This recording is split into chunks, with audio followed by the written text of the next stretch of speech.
The Opie and Anthony Show on XM 202, featuring Opie, Anthony, and James Norton.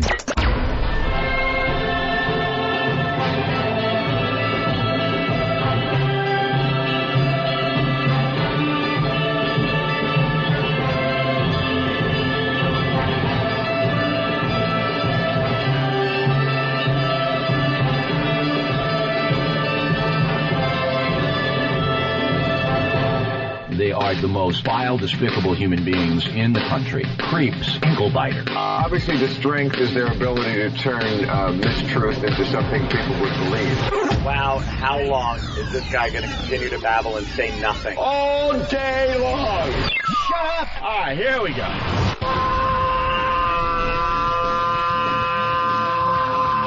Welcome to the Opie and Anthony Show. It's worse than I imagined. That's terrible. I'm sorry. We are a bunch of dopes. I think we're rude. And we're probably pushing 20 arrests because of this radio show. Out of touch cornballs. 3 retards. We have the effect of Tylenol PM.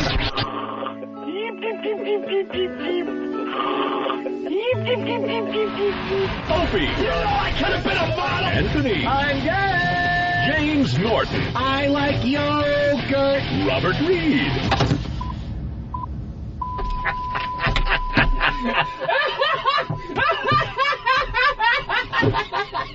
But enough of this palaver. Let's get the show on the road.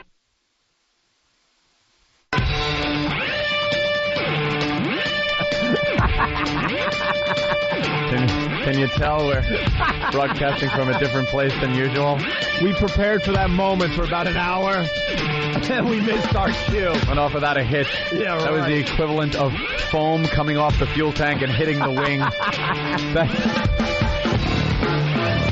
That's how these radio shows work. It's the same thing, the chain of events that happen, yet it's a little less catastrophe. You just get a little blast of music in your ears this early. Hi, morning. How's everyone's mic sound? What? Really? Yeah, it's just different. Every time you broadcast from somewhere new, it sounds a little different. So you got to get used to it. And I'll be used to it by about 11:05. I'll get used to the mic sound. All right, good morning. Is it? And welcome to the Opie and Anthony Show. The O&A virus spreading across America. Yes. It has spread to Boston. Wow, So wait. they're so excited. I know. If you're in the studio, you got to give us some energy. Please. Woo! Come on, little energy! Opie, we're supposed to have the energy. Everyone else just says, go screw yourself. It's too early. What, they're just going to stare at us? Yeah. Oh, that's great. And then we got, like, people in this room looking. There's, like, another studio, and there's glass that we can barely see through. I feel like I'm part of a homicide investigation, and they're just leave them in the room and see what they say to each other. I see a silhouette of an awful-looking body. It's got to be Sonny Forelli. Wow, you're good. Right? That is. I just see a silhouette, but Or comic book guy from The Simpsons. I've seen that awful body so many times I could tell that it's Sonny Forelli, and it's just a silhouette. Yeah. Good morning, Jimmy. Where is his mic on? Is your mic on? How about now? Oh, that's much better. That's better. No, I got He's not. Boy. He's number what? 3? I can do it. All right. But there you go. Am I better? Jimmy's 2. Jimmy's 2. Just think, he's easy. Number 2. And we know, wait. Just keep number 2. No. He likes number 1. Well, One is his occasionally. favorite. One is my favorite, but 2, you don't embarrass somebody. 2 is very acceptable, though. Yeah, we're broadcasting live from WBCN. It has been a long time because... it's not the same studio. I don't remember it looking this way. It's not the same studio.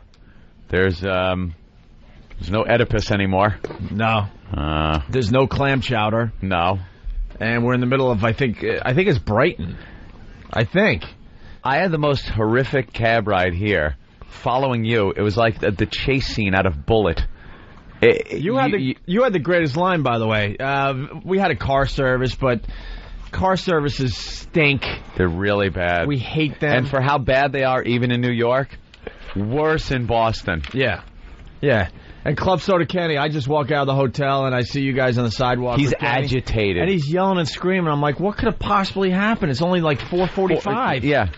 like 4:45 in the morning. It's still pitch black. It's nighttime out.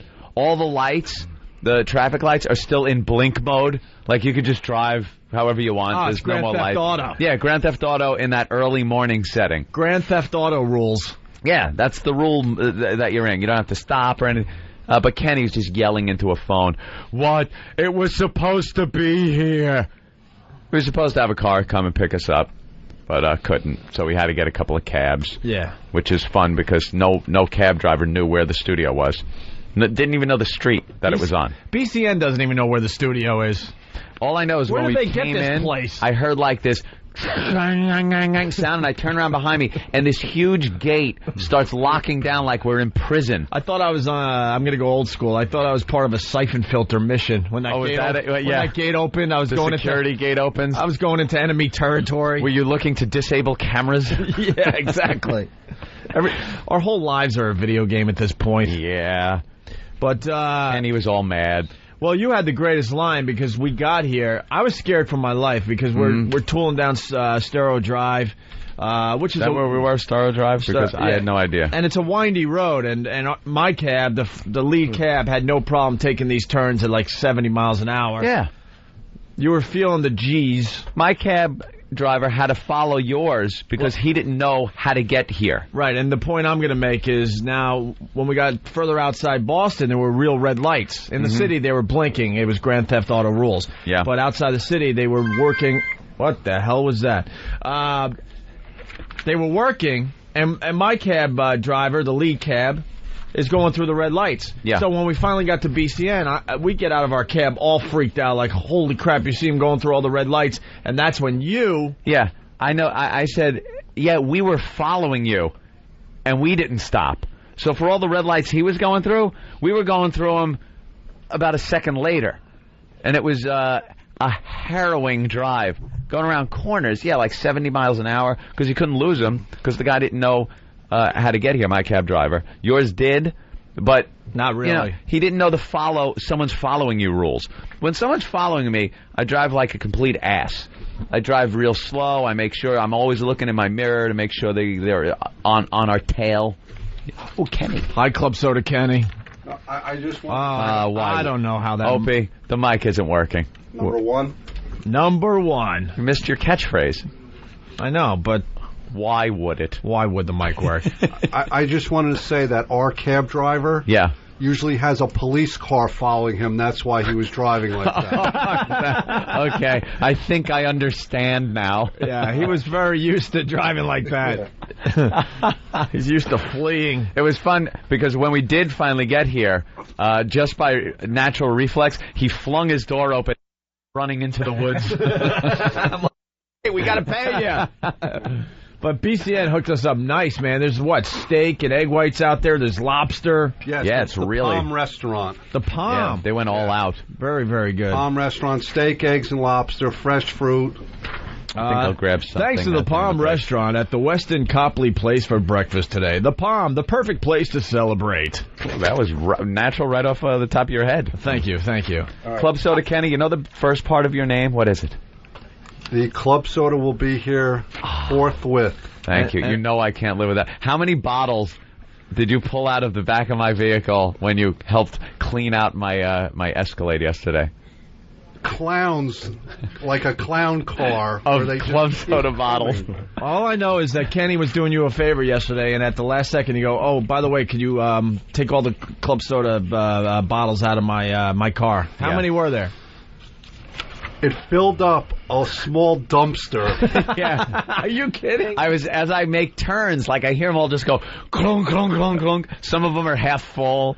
Some of them are empty. It's nice to know that we could finally afford nice cars and stuff, but we still treat them like the old crappy car. Oh yeah, but at least it's not like beer cans and beer bottles like it used to be. Yeah, and the fast food wrappers in the passenger seat. Oh, let me clear an area so you can sit. That's because it's too early in the morning to drink like beer or anything. Because it used to be with afternoon, it was just like you just throw them in the back. Yeah, I just heave them in the back seat, and it like fills up. I mean. So when you take turns, you're just hearing all I hear this clanking and all clunking. These bottles just clunking of bottles. And then the other day, I ran out of windshield washer fluid.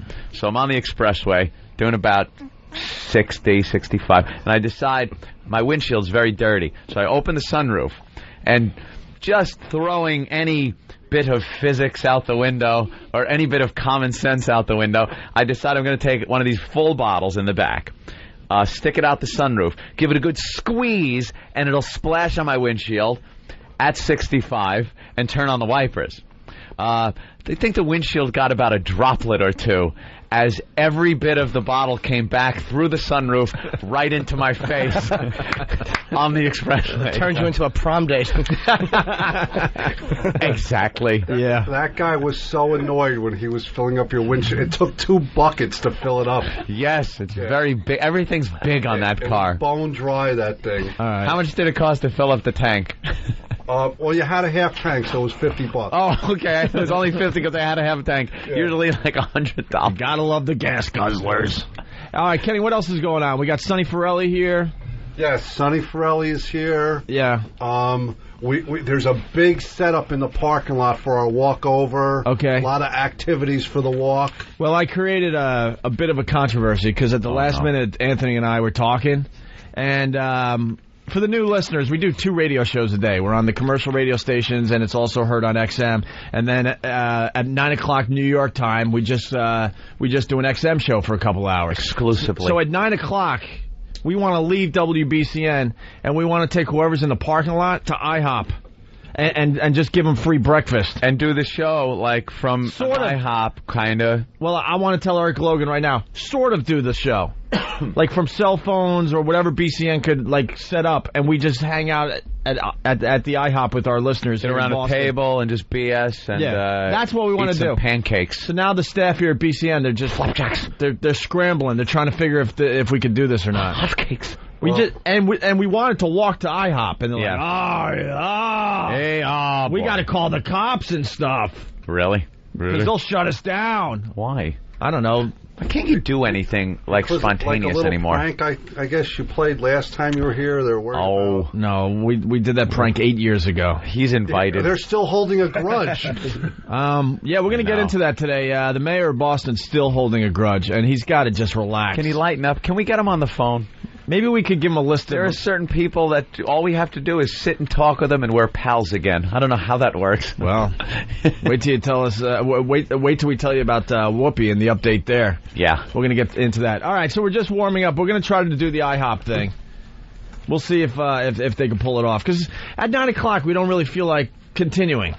Is that it? We just don't feel like it today? We have a real busy weekend. We got the O&A Traveling Virus at the DCU Center tomorrow. Tickets still available. Mm-hmm. We're giving out tickets to the show to anyone who shows up, pretty much, I think. Right? Yes. All right. So we got to prepare for that. And I think it would be nice of us to take the Boston listeners to breakfast at IHOP. And the XM listeners will be able to listen in somehow. Yeah. We're trying to figure that out. We'll still do radio, but it's going to be... Yeah, don't worry about it. It's going to be like crappy radio. Keith, the cop, is here. Keith, how is the Pal Talk situation gearing up? Wait, what happened? Well, I'm an idiot. Blame it on me. I'll take full blame. I was supposed to bring my laptop here, and I forgot. And it is in my hotel room. Did you leave it at Gary Glitter's house? I know. Kenny's like, I'll go back to the hotel and get it. No, don't even touch it. Yeah, I have to delete history and do a lot of stuff. God forbid on your way here there's an accident and someone takes it and looks at it. Disc falls out. Kenny walks into Anthony's room. He sees nothing but Girl Scout uniforms, but they're all in Anthony's size. Cotton candy machine. What the hell? We're only here for like bubble gum and homework. A patent leather shoe with cranberry sauce on it. Yeah, because we're all like, what? Kenny can just go get your laptop. No. You don't want to go in there. Still cleaning up from last night, huh? I forgot it. And, it's got all the software for Pal Talk in it. So Keith has been working diligently trying to get the software downloaded and get the camera hooked up and everything and the drivers. Poor Keith is still at that sign-on window. He's at the password screen. Yeah. Here's how it works in radio. Whenever you plug a computer in that is not one of the corporate computers, 18,000 protocols have to be taken care of and gone through. It's ridiculous. He has not gotten past the password has screen. An administrative password. Administrative password. All right. Put in C sucker. See how that works. So hopefully we'll get the Pal Talk cameras up for everybody today. Doubtful. But we're live from WBCN. We're just warming up. I think we're going to take a quick break here so we can tweak a few things and make this sound a little better. Use the camera as Heather Mills' leg. It's that useless right now. Waffle. Nothing. So when we get back, we got to talk about the Boston Herald. We made it into the Boston Herald today. Yes, we did. We made it into the Boston Globe today. We made it into New York Daily News today. The whole Whoopi thing blew up yesterday after we left you guys and continued on XM. We'll get into that. We got some clips from our XM show you got to hear. Yeah. That's the big tease. Trust me, don't go anywhere today. And the New York Post, once again, just ignored us. Ignored that we're actually doing a radio show. Another big radio story, and the New York Post decided that we're just not worthy for their stupid paper. All right, we'll continue. It's the O&A Virus live from Boston. Yes. As we spread across America. Hey, the energy! Whoa! Whoa! That was Steve and Nathaniel. All right, we'll be back. You're too close today. You got a war face? What the F? Ah! That's a war face! Now let me see your war face! No! You didn't convince me! Let me see your real war face! No! You don't scare me! Work on it! Jackass. I'm scared. Hear what everyone else is talking about. O&A Uncut and Live, continuing the show on XM Satellite Radio starting at 9 a.m. Eastern. Visit xmradio.com to subscribe. Opie and Anthony. The Opie and Anthony Show. Opie and Anthony. Live from WBCN in Boston. Wicked retarded.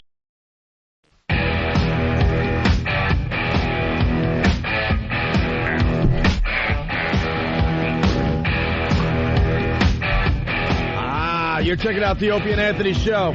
The O&A virus spreading across America. We're in Boston this morning. Everyone's eating. Bunch of slobs. Steak and egg whites. My favorite. Ooh. Jimmy's having a little fruit. Yummy. And Anthony's having a bagel. Of course. Why would anything change? Man, we got a lot of press today. A lot. We're in both Boston papers. And it's good because we've gotten a lot of press before, but that's usually been bad. Yeah. It's usually been, we're out of work.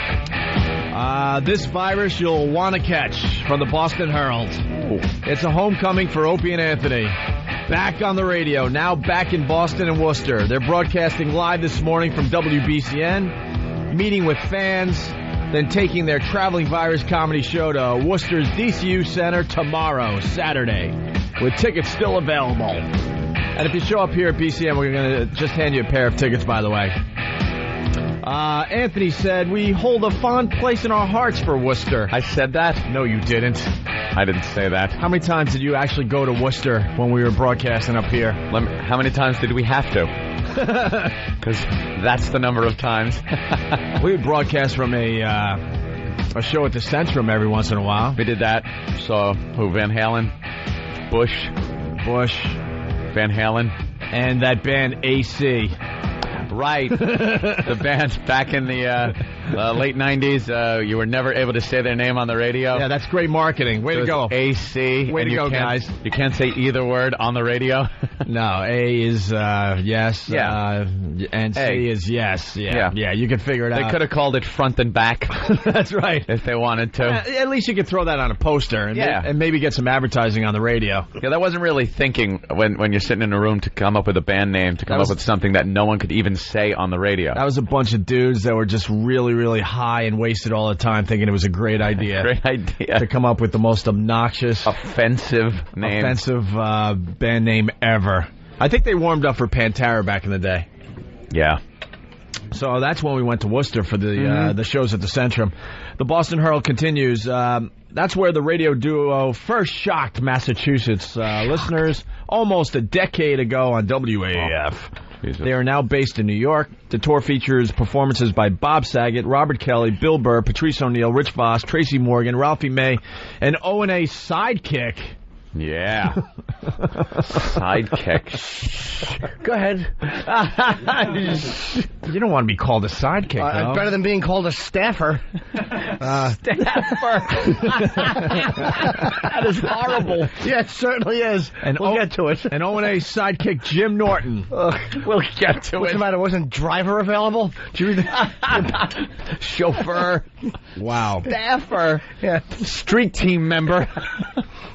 Being on BCN now, the logical place would have been Boston. We're talking about, where we should have done the O&A traveling virus. Being on BCN now, the logical place would have been Boston or closer to Boston, Anthony said. But we're hearing things. Yeah. That Mayor Menino might still be holding a bit of a grudge. That's what was told to us. That's what I heard. We were told that we couldn't play Boston, the Tweeter Center, because the mayor was still holding a grudge and he was making it very, very difficult for us to get the permits and such. I hear he's going to try to keep us off of Letterman. Menino. He'd probably have a better shot at it than Howie. Yeah, you notice how Howie shut his trap yesterday? Mm-hmm. Smart move. Yes, the obligatory reference to their 1998 April Fool's prank when they claimed Menino died. That stunt got them fired. And this is where it gets interesting, and it'll segue into the next thing we want to talk about today. This week, they're pranking Whoopi Goldberg, who debuted Monday on a different New York City radio station. The guy said... It wasn't really pranking. Was it pranking? We just acknowledged she was on the air and just kind of laid into her. Yeah. She's doing a show that's pretty much aimed at women. And some of the stuff she was talking about we were goofing on it. We played it on our show and goofed on it. It was very easy to goof on. Yeah. Opie predicted it's going to be a complete disaster. She doesn't have the work ethic to put on a good radio show. Ooh. This is hard work. People don't realize that. This is what sucks about doing these articles like the days in advance. Yeah. You would think if you pick up the Boston Herald today that we did the interview yesterday. No, I think we did it like Monday or last week or something. Things happen. Because, boy, have things changed as far as Whoopi goes. The comedy tour includes many of O&A's favorite stand-up comedians who often call in or visit the studio.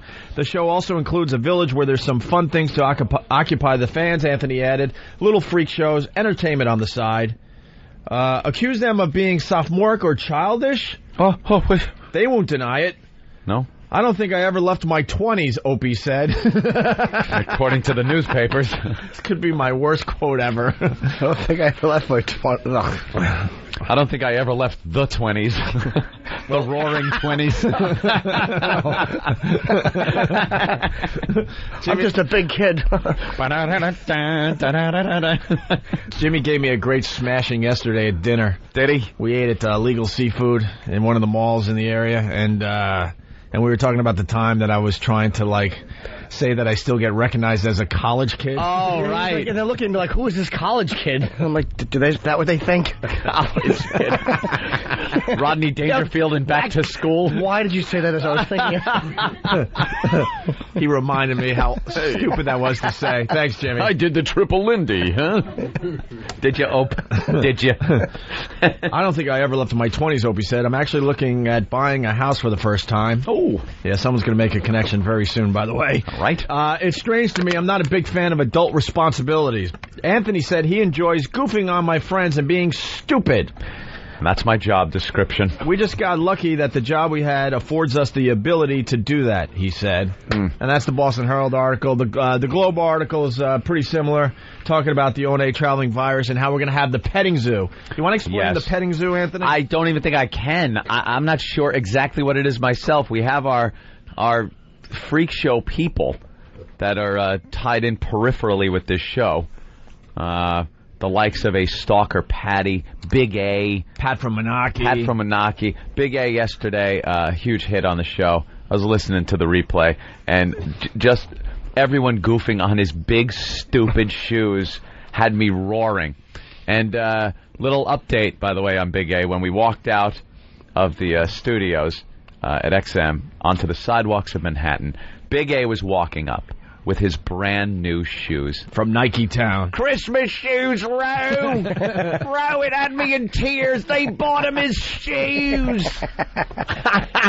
I don't know. They are. Wait, I was going to say, it's Nike Town. Yeah, they went to Nike Town.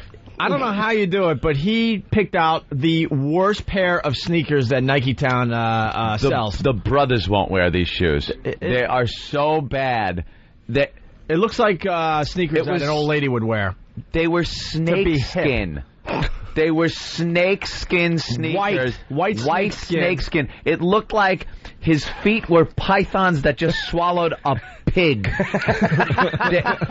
Big, fat, disgusting feet squeezed into snake skin sneakers. Yeah. Oh, what an ass. Oh, what a boob. Oh, yeah. And he was all happy with them because he said, I'm happy with these. Like my new kicks. Shut up. So, there you have it. That's the update. And the pictures are up on opieandanthony.com. When he puts them on, the tongue of the shoe and the heel actually has to dislodge its jaw to swallow his big foot. Snakeskin. Jackass. It's really hip in like 1984. No one's wearing snakeskin. So is he Sinatra? Big fat boob. I have a big white belt in 1971. Fat idiot. Should have gotten platform shoes. Have him walk away crying like that poor kid in Saturday Night Fever. You don't call me Tony. A one-piece outfit like Elvis, like the white body covering. Make him wear that and a cape, and then kick him into traffic and watch him get paralyzed. Stupid snakeskin sneakers. Snakeskin. He's not going to make the O&A traveling virus. Is Big A going to make it? Oh, here's why wouldn't he be in the petting zoo? Why won't Big A come? Big A, You're talking into the wrong part of the mic. They're probably not even sneakers, by the way. They're probably 2 pocketbooks he has his feet in. Big A has his cousin's wedding tomorrow. So His that's family? his excuse for tomorrow. Well, first of all, let me just say, your cousin does not need you at the wedding. Do you think Doesn't they want want you you. spoiling the photos? Oh, Hey, those photos. Yeah, hey, who's the big fat pedophile with the white shoes on? It's just a guy who shows up. You know he's going to wear those stupid snakeskin sneakers to a wedding. Yeah, and he'll probably cross his legs a lot so your eyes are drawn to him. Yeah. Kenny, by the way, we're getting reports that people are already outside for the walkover that we're going to do at 9 o'clock. Kenny, talk into this. Yeah. Right talk into the top. front. There you go. We really want to try to buy everyone that shows up breakfast at IHOP. All right.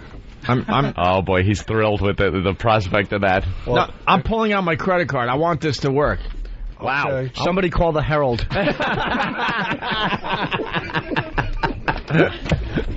Let it be known, I picked up dinner last night. You certainly did. I tried very hard to throw it for halves, and he wouldn't have it. So. Knowing that XM would reimburse me. Yeah, he's finally figured out how to hand in expense reports, I see.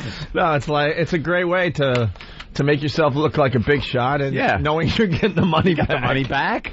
But he's too OCD to not say it. Like, you had to say that because it was the honest thing to say. So you're like, well, XM paid for it. Yeah. This wasn't. But find out what's going on. We want to broadcast live from IHOP or outside IHOP.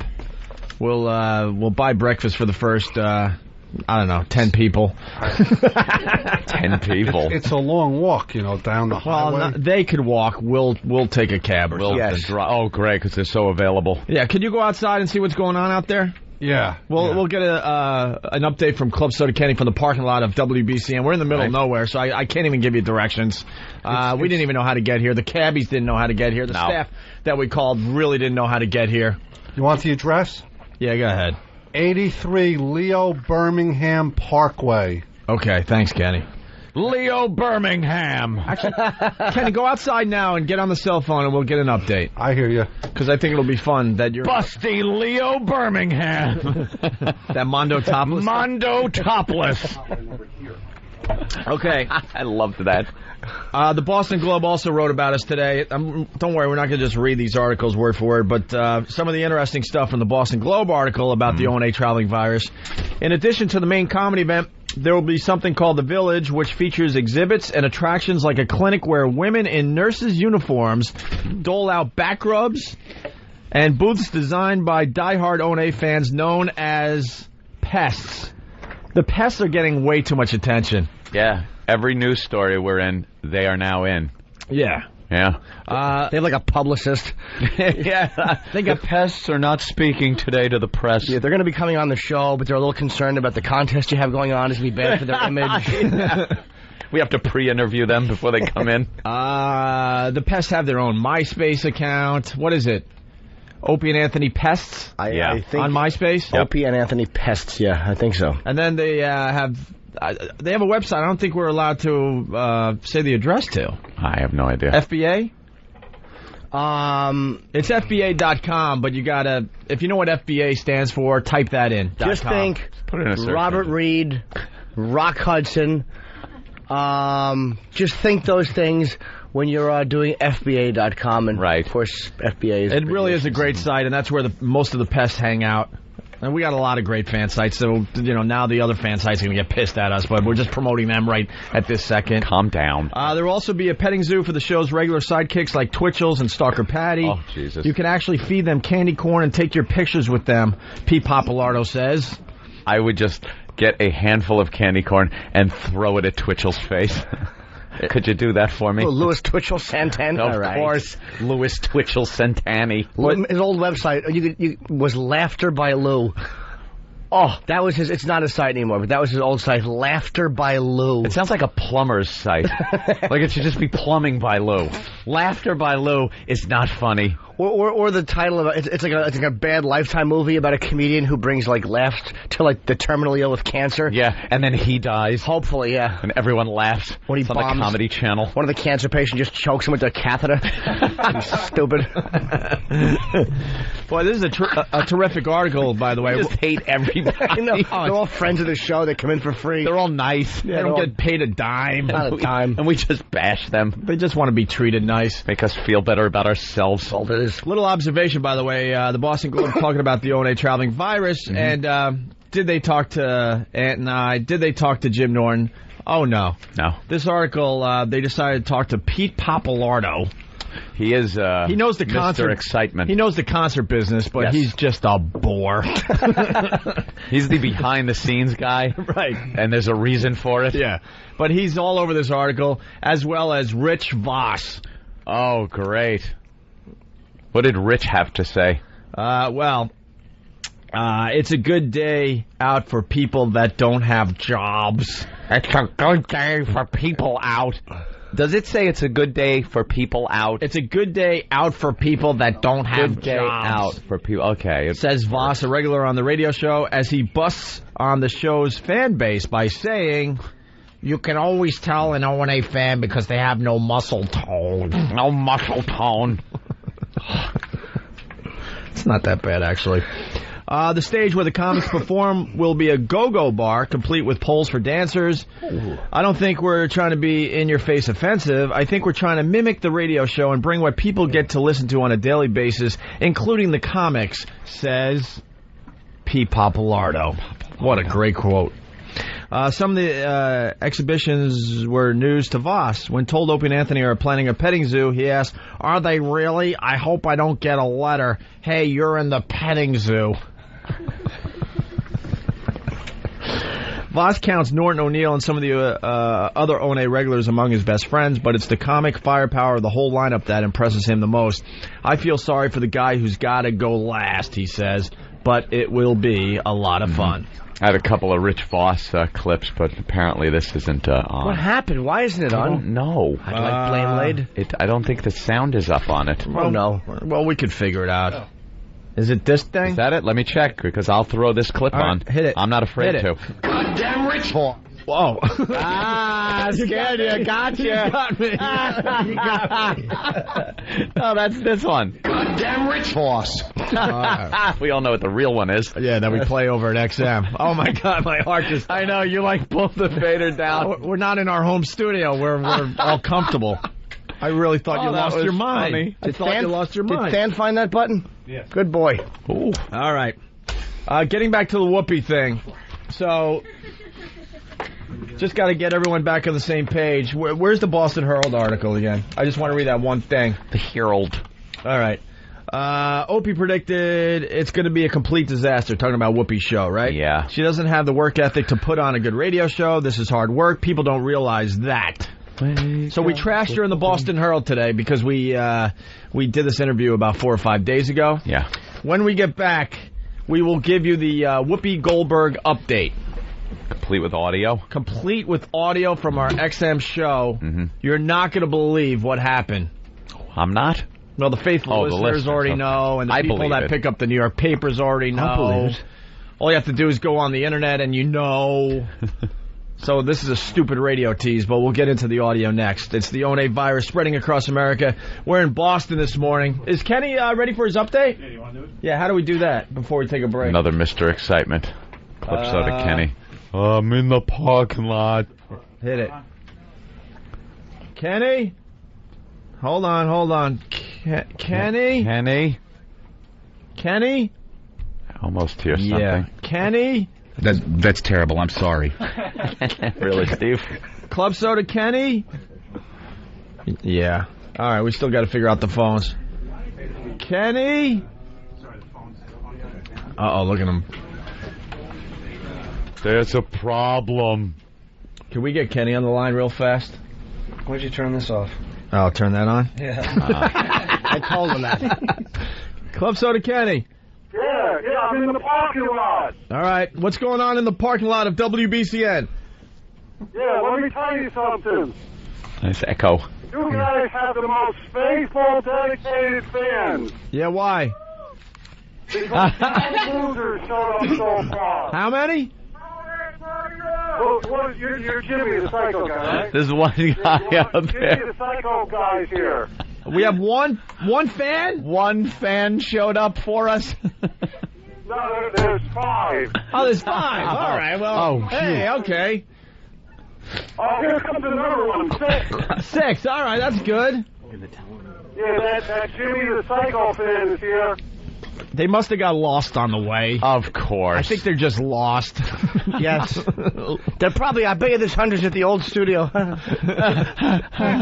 got confused and went to the old WBCN studio. I'm sure that's what it is. I think we're still in New York. They're waiting outside of our Manhattan studios. All right, Kenny, we got 6 people.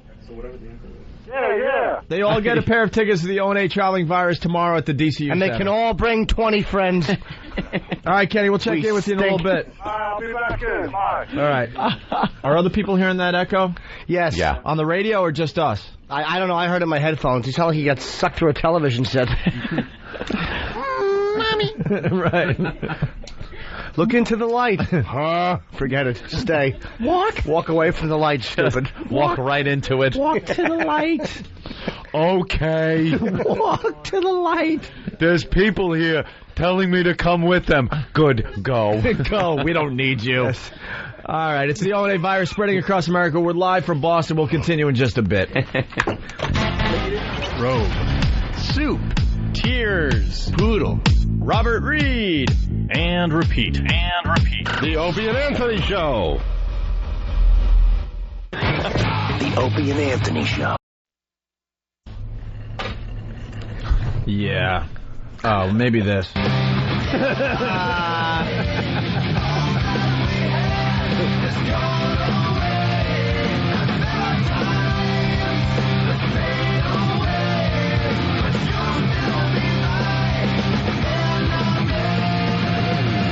You're checking out the Opie and Anthony Show, the O&A virus spreading across America. We're live from WBCN in Boston, and we couldn't be happier. Enjoy all the screw-ups. It's so weird to be in another radio station. Yeah, different board. That's a futuristic-looking board you're working there. It's very strange. Steve, what kind of job is Opie doing on the board? That's terrible. I'm sorry. Oh, wait. Great, thanks. Wait. Because it's not turned up. Wow, how ironic. Well, what did Steve say? That's terrible. I'm sorry. All right. You know what the problem is? Things have to be turned on and off No. as the show goes along? No, I'm just turning things off. Oh, is that it? Yeah. Oh, yeah. I've been doing this radio thing since I was 18, so more than half my life. And, I don't know. To me, it seems like there's too many things on. You don't like a lot of things on. So I'm just turning things off. And there are things that we use during the show. That's why the phone was echoing. I'm just turning things off. I think it has something to do with OCD or something. I don't know. Leave them on. I'm trying, but there's too many lights on.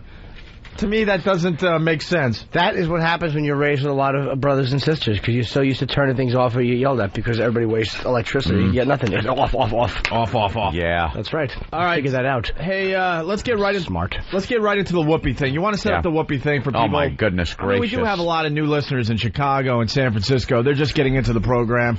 Let's see. The beginning of the week, Whoopi Goldberg started her new program. She's starting in the radio biz. And she had her show, and we had listened to a little bit of it and decided that it stunk. That's what we said. We go, this show stinks.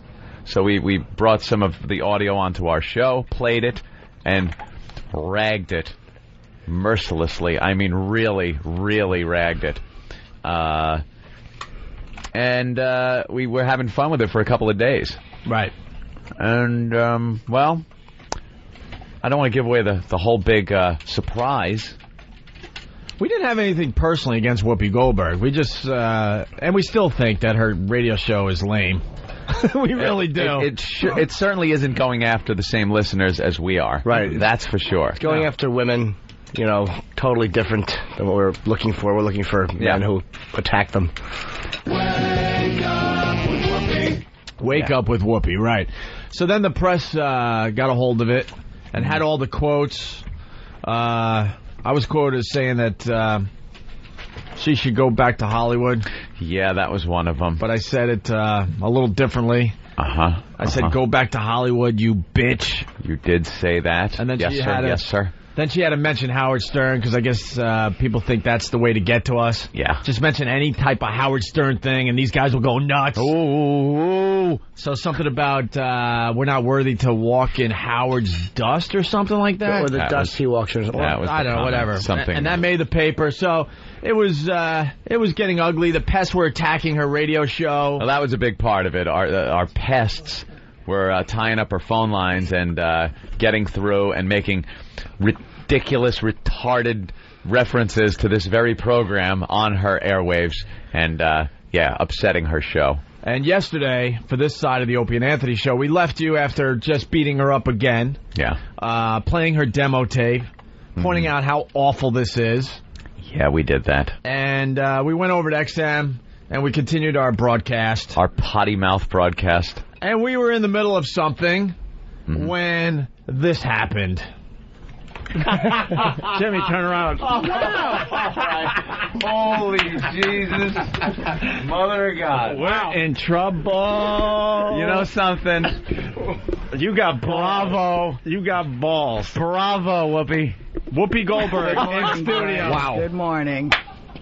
Good to see y'all. I understand you've been sending messages for me to come and visit, so I decided I'd come up and see y'all because I know you were concerned about a couple of things, and I really wanted to clear it up, because especially the whole thing about the what do you call it, the what? The stuff that you put on your sunscreen. Yeah, the sunscreen. Because I know you were concerned that black people didn't know anything about sunscreen, so I thought I'd come up and tell you your mamas were wrong. They put the wrong on you.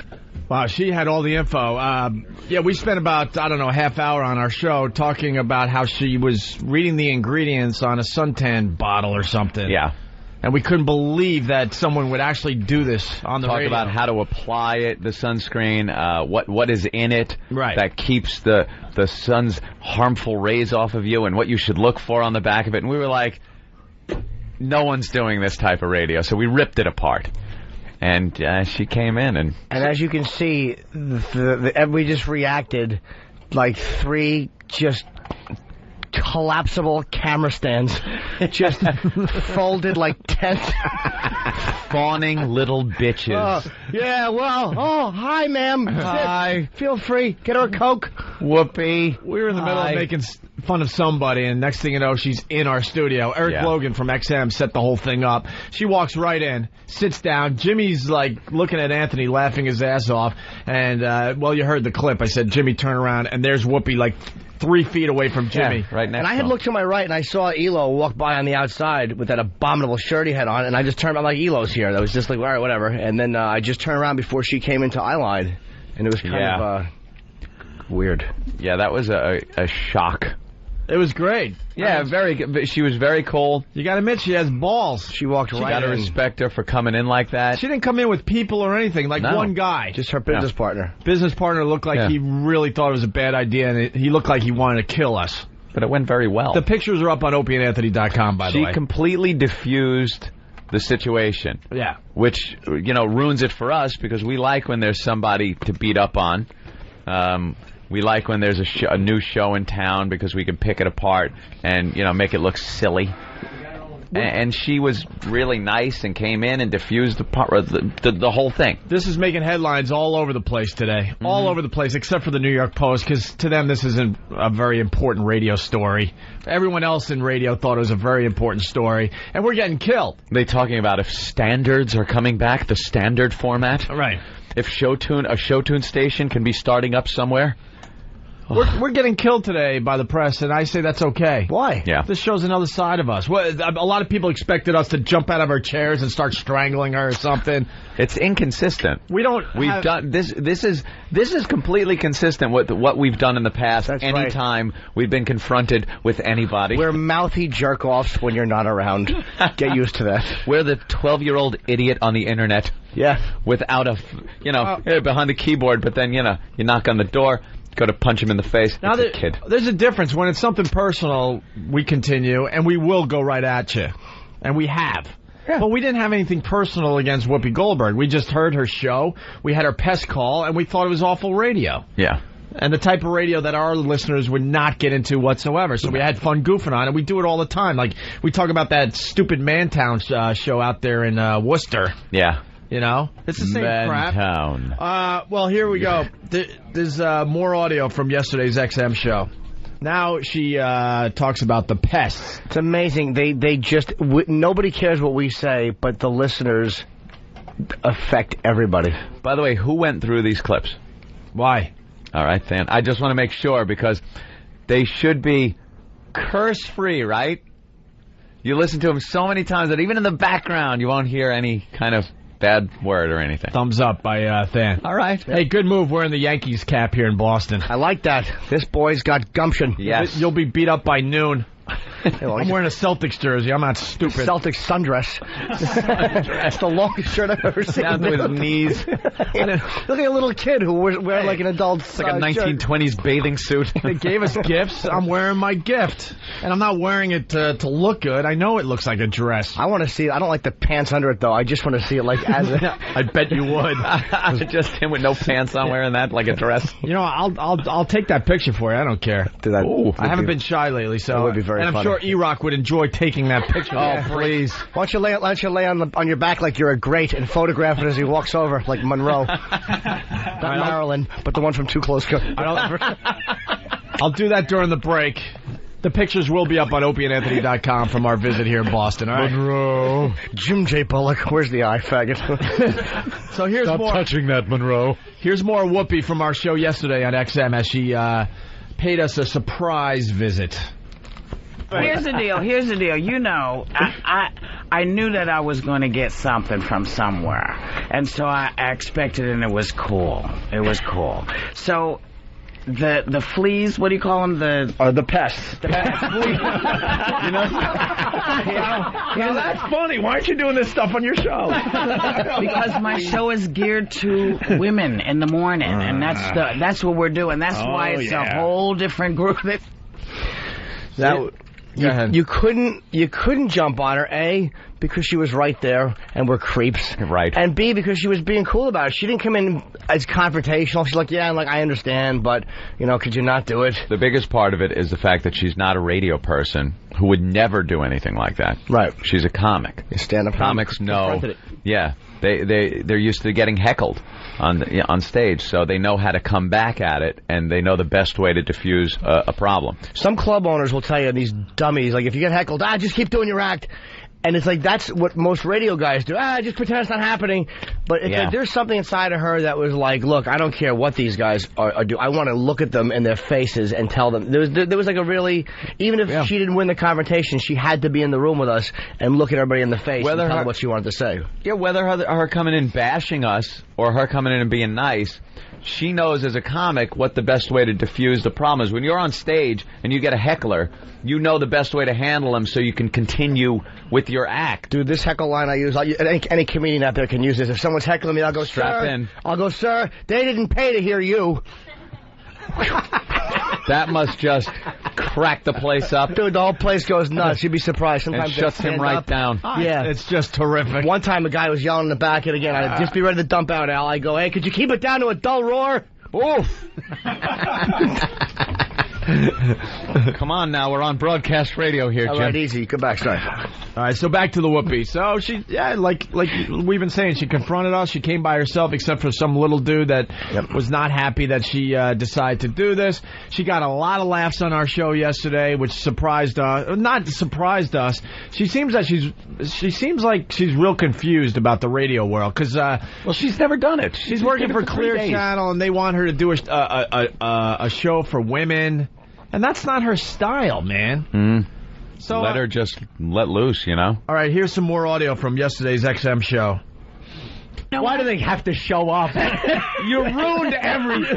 You really did ruin everything. Damn it. We had weeks in us. I know you did. I know you did. September, you ready know, to go. You can always come back and do it. But just let me establish the ladies first, please. Because here's what happened. Yeah. Because they jammed the phone lines? phones. You can't talk all to anybody. All these women got really pissed off and said, you know what? If we can't talk to you, we're not gonna listen. And that kind of flipped everybody out. And that's she's asking for a truce. No, I'm not. I'm saying to you, you guys have been doing your show for years on both ends. I love you guys. I know you're out there silly as hell, but you always have been. You always have been. Hate this. Oh, you know. Well, we have to make with Whoopi. Was that a curse at the end of that? No? Okay, good. Look at that. No, it certainly wasn't. She said truck, and she sneezed in front of it. All right. I'm waiting. Yeah. I'm hoping so much that there's a curse in one of these. Just so we can mock Than. We really do hate this, by the way, because we love having enemies. It just means we're going to have to find new enemies, that's all. She wasn't a personal enemy, though. No. Like it was fun because her show content is so alien to us that it's just great fodder to just play it and goof on it. We're just dicks. Yeah. That's all it is. All right, well, it continues. We're almost done here. Now the apologies. Everyone starts apologizing. I didn't. Boy. Wadadoodle. We should definitely be embarrassed today. Yeah. We should be embarrassed. We apologize. Ooh, scary shock jocks. Watch out, scary shock jocks broadcasting. You don't want to be on our bad side. That's right. Oh, hi, how do you do? Oh, sorry, we didn't mean to say that. Get home safe. Godspeed. Groveling girls we are. I have to apologize. Wearing dresses. Why did you say something? Suplex jersey. Wait till I take my pants off. I can't wait. It's going to happen. Isolate that. Just for me, I mean. What did I do? All right, here we go. So, back to the tape from yesterday. The apologies begin. I have to apologize to Whoopi. Why? Why did you say something really bad? You read it in the paper. Oh, you call me a bitch. Yeah. You know, here's the deal. But you have to apologize to. It's true. Why? Because. What? The nerve of you to say that to her. You really did kind of pull us out of it with that. Wait, what happened? You have to apologize too? Yeah. For what? She did nothing. No, she did everything right and then showed up, which I wouldn't have the balls to do. No. And you have to apologize too. For going on and doing her show? She just wanted... She just wanted to do her radio show, but I think she owed us an apology. For what? And I think we got one this morning, by the way. We did, but why? Huh? There was no reason for her to apologize. No. She hurt my feelings. You know, here's the deal. But you have to apologize It's true. Why? Because I said you don't know when I'm... And here's what I'm talking about. Who's going to apologize first? Because you have to apologize first. I apologize. Because you got to us a little bit with the Howard Stern thing. I'm sorry. I did I really? No, not really. I didn't. Full of bananas. Full of bananas. We just love seeing our name in the paper. We're in the paper again today, matter of fact. Yes, you are. So. Yeah, we're publicity whores. We know it. Whoopi, hey. I apologize for calling you a bitch. You know what? It's okay because it's true. You know? God, man, she's got a sense of humor, huh? Yep. All right. Hate it. Yeah, but I also like the fact, and I'll say one thing in our defense, which basically right now we're all bent over sinks defenseless. But I will say at least we admit what just little groveling nothings we are in person. Girls. I have no problem showing this side. Absolutely. No problem. Other radio hosts would have a real problem showing this side of their personality. I don't think they ever would have let her in the door, first of all. There's a lot of, like, radio guys. First of all, just corporate alone. I don't know how they react to it, to all this. This is a competing show on a competing company, so they're probably... I wouldn't doubt that both sides caught a little crap. Like, she probably caught a little something from Clear Channel, and I'm sure some of the higher-ups over at CBS were none too happy. It's good to see that there's someone else out there not listening to corporate. Yeah. Just come on and do it. Corporations stink. There's a lot of radio shows that would be like, no, don't want her on. She ain't coming on here, or, you know, they're not coming on the show. But for now on, we're locking the doors, because I know there's going to be a Congo line. Opie and Anthony, I just want to come in and say hi. Robin, come in and sit down there. They're cordial. No, we're locking the doors. We don't want Dice showing up to apologize. We don't want Howard showing up to apologize. We don't want the Mantown crew. No more apologies. That's it. No more. Shut the door. That's right. All right, getting back to the audio. We're almost done here. Whoopi from yesterday. Do you have a problem with Oprah? No. I've never had an Oprah problem. What did I read about Oprah not inviting you to something? A big woman thing? And you was upset, or somebody thought you was upset? No, people keep asking me, how come you're not there? I keep saying, because it's her thing and she didn't invite me. That's okay. You know, if it's your party, right? I can't be pissed off that she didn't invite me to your party. But you know her for, No, I don't know. Here's the thing. Color Purple, all right? black people don't know each other. No, but all actors, yeah, but that was 21 years ago. We don't hang up. We don't hang out with it's just we're acquaintances, very, very mild acquaintances. All right, there you go. And all black people don't know each other. They do.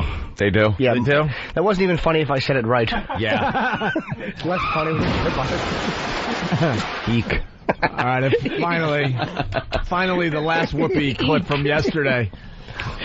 Hey, Whoopi, yes, baby. Could you thank us tomorrow? Yeah, because we... Absolutely. We're back live. You got big brass ones. Why are you guys uncomfortable? Why would she have to thank us? What? Huh? We didn't do anything to help her. No. You don't think we helped her? No, but I mean, to thank us? I want to thank those guys. She got like 3 or 4 articles in the paper this week because of us. Oh, okay. Yeah, she owes us a thank you, and I heard we got a thank you when we got the audio. I want to hear that. She thanked us on her show today. Oh. Hey, Whoopi, yes, baby. Could you thank us tomorrow? Yeah, because we absolutely for the last 3 days we gave you a lot of attention in New York radio, and I think a thank you's in order. Didn't you hear me say good morning to all? Because even negative publicity is good. You know that. No, it's not. Sure, no, it's not.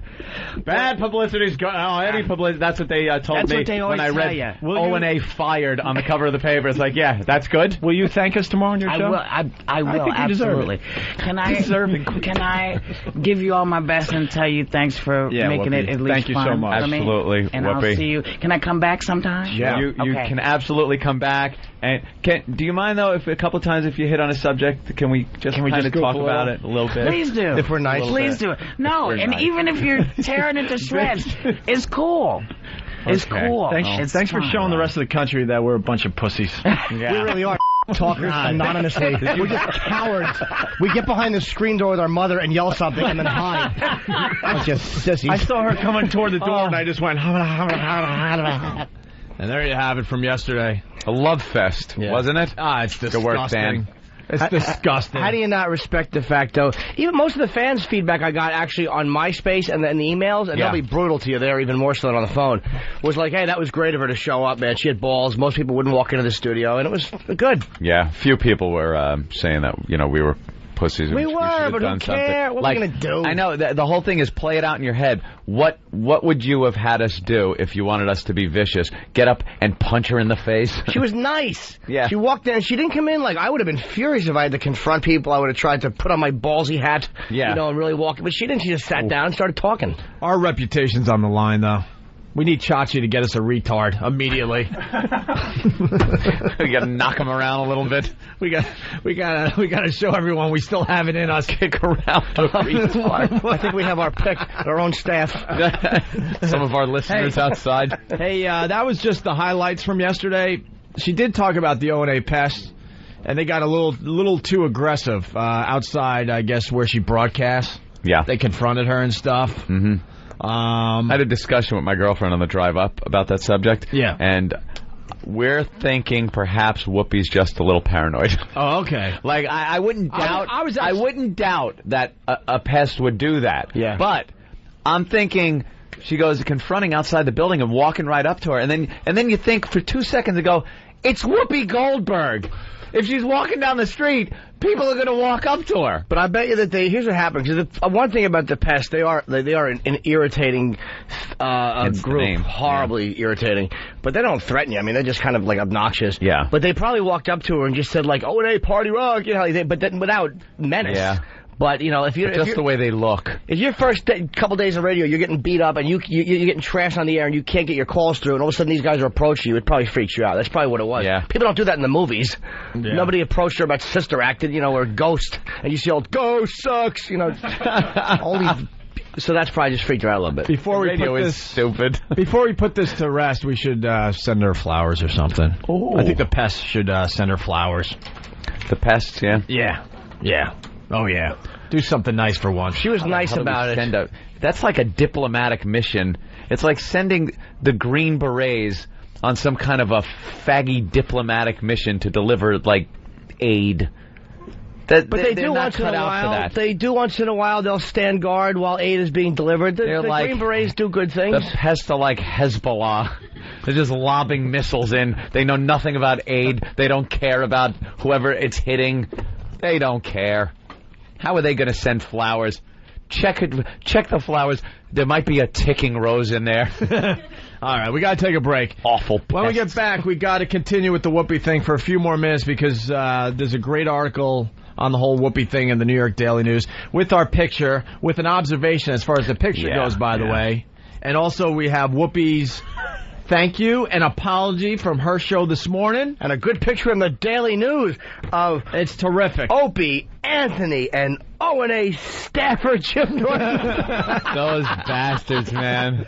And then Jimmy's going to go off because there's some Lucky Louie stuff in the New York Daily News as well.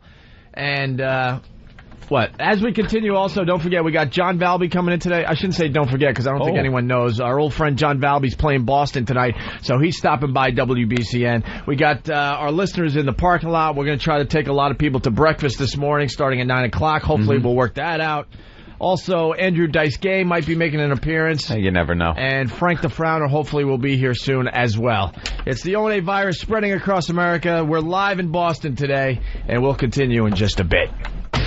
Opie, Anthony, Dance Party Weekend. Wait. Nah. The Opie and Anthony Show. Comedy gone too far. It's the Opie and Anthony Show. Yeah. There it was. It's the Opie and Anthony Show, the O&A virus spreading across America. We're live from Boston this morning. The O&A traveling virus tomorrow in Worcester at the DCU Center. Tickets still available through Ticketmaster.com. And we're giving people tickets that show up at the station today. And don't worry, we'll come to a city near you. It's all about Boston today. Bear with us. Because I know we got our new listeners in Chicago and San Francisco listening. Grand Rapids. And they're going, hey, what about us? We're over here and I don't hear nothing about us. Why don't you talk about Chicago? And it's about Boston today. But we'll be there. Don't worry. It's just the overwhelming response of people who showed up today. We're lucky if we get out of here alive. Jesus. You took a peek too, huh? Oh, it's lunacy. Oh, God. It's utter madness. We all took a peek to feel good about ourselves. It's depressing. We went out the back door and was like, oh, great. This is great. 10 people showed up. But the good thing is plenty of room to park You got to take lemons and make lemonade. And then you would think there are enough listeners out there where maybe they could fill up one of those tables and maybe talk to each other. Did you see that? There's like everybody has their own table. There's one table with 2 people there, and other people just kind of sitting alone at this huge table for 10. There's like 10 tables for 10 out there, and one guy's alone. There's another guy 2 tables away by himself. Well, sociopaths. Did you know it takes more muscles to frown than there are people in the parking lot? Frank the Frowner, everyone. During the break, Anthony and I were talking about sleeping, because Anthony out of nowhere just goes, I really got to sleep at night.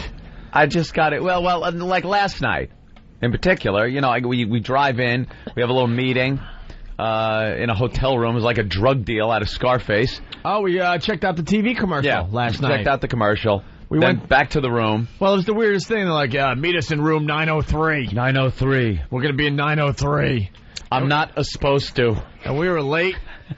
So the people that met us in room 903. Saw some hot girl come out of the tub. I hugged her. She turned into an old bag. Ran out of there.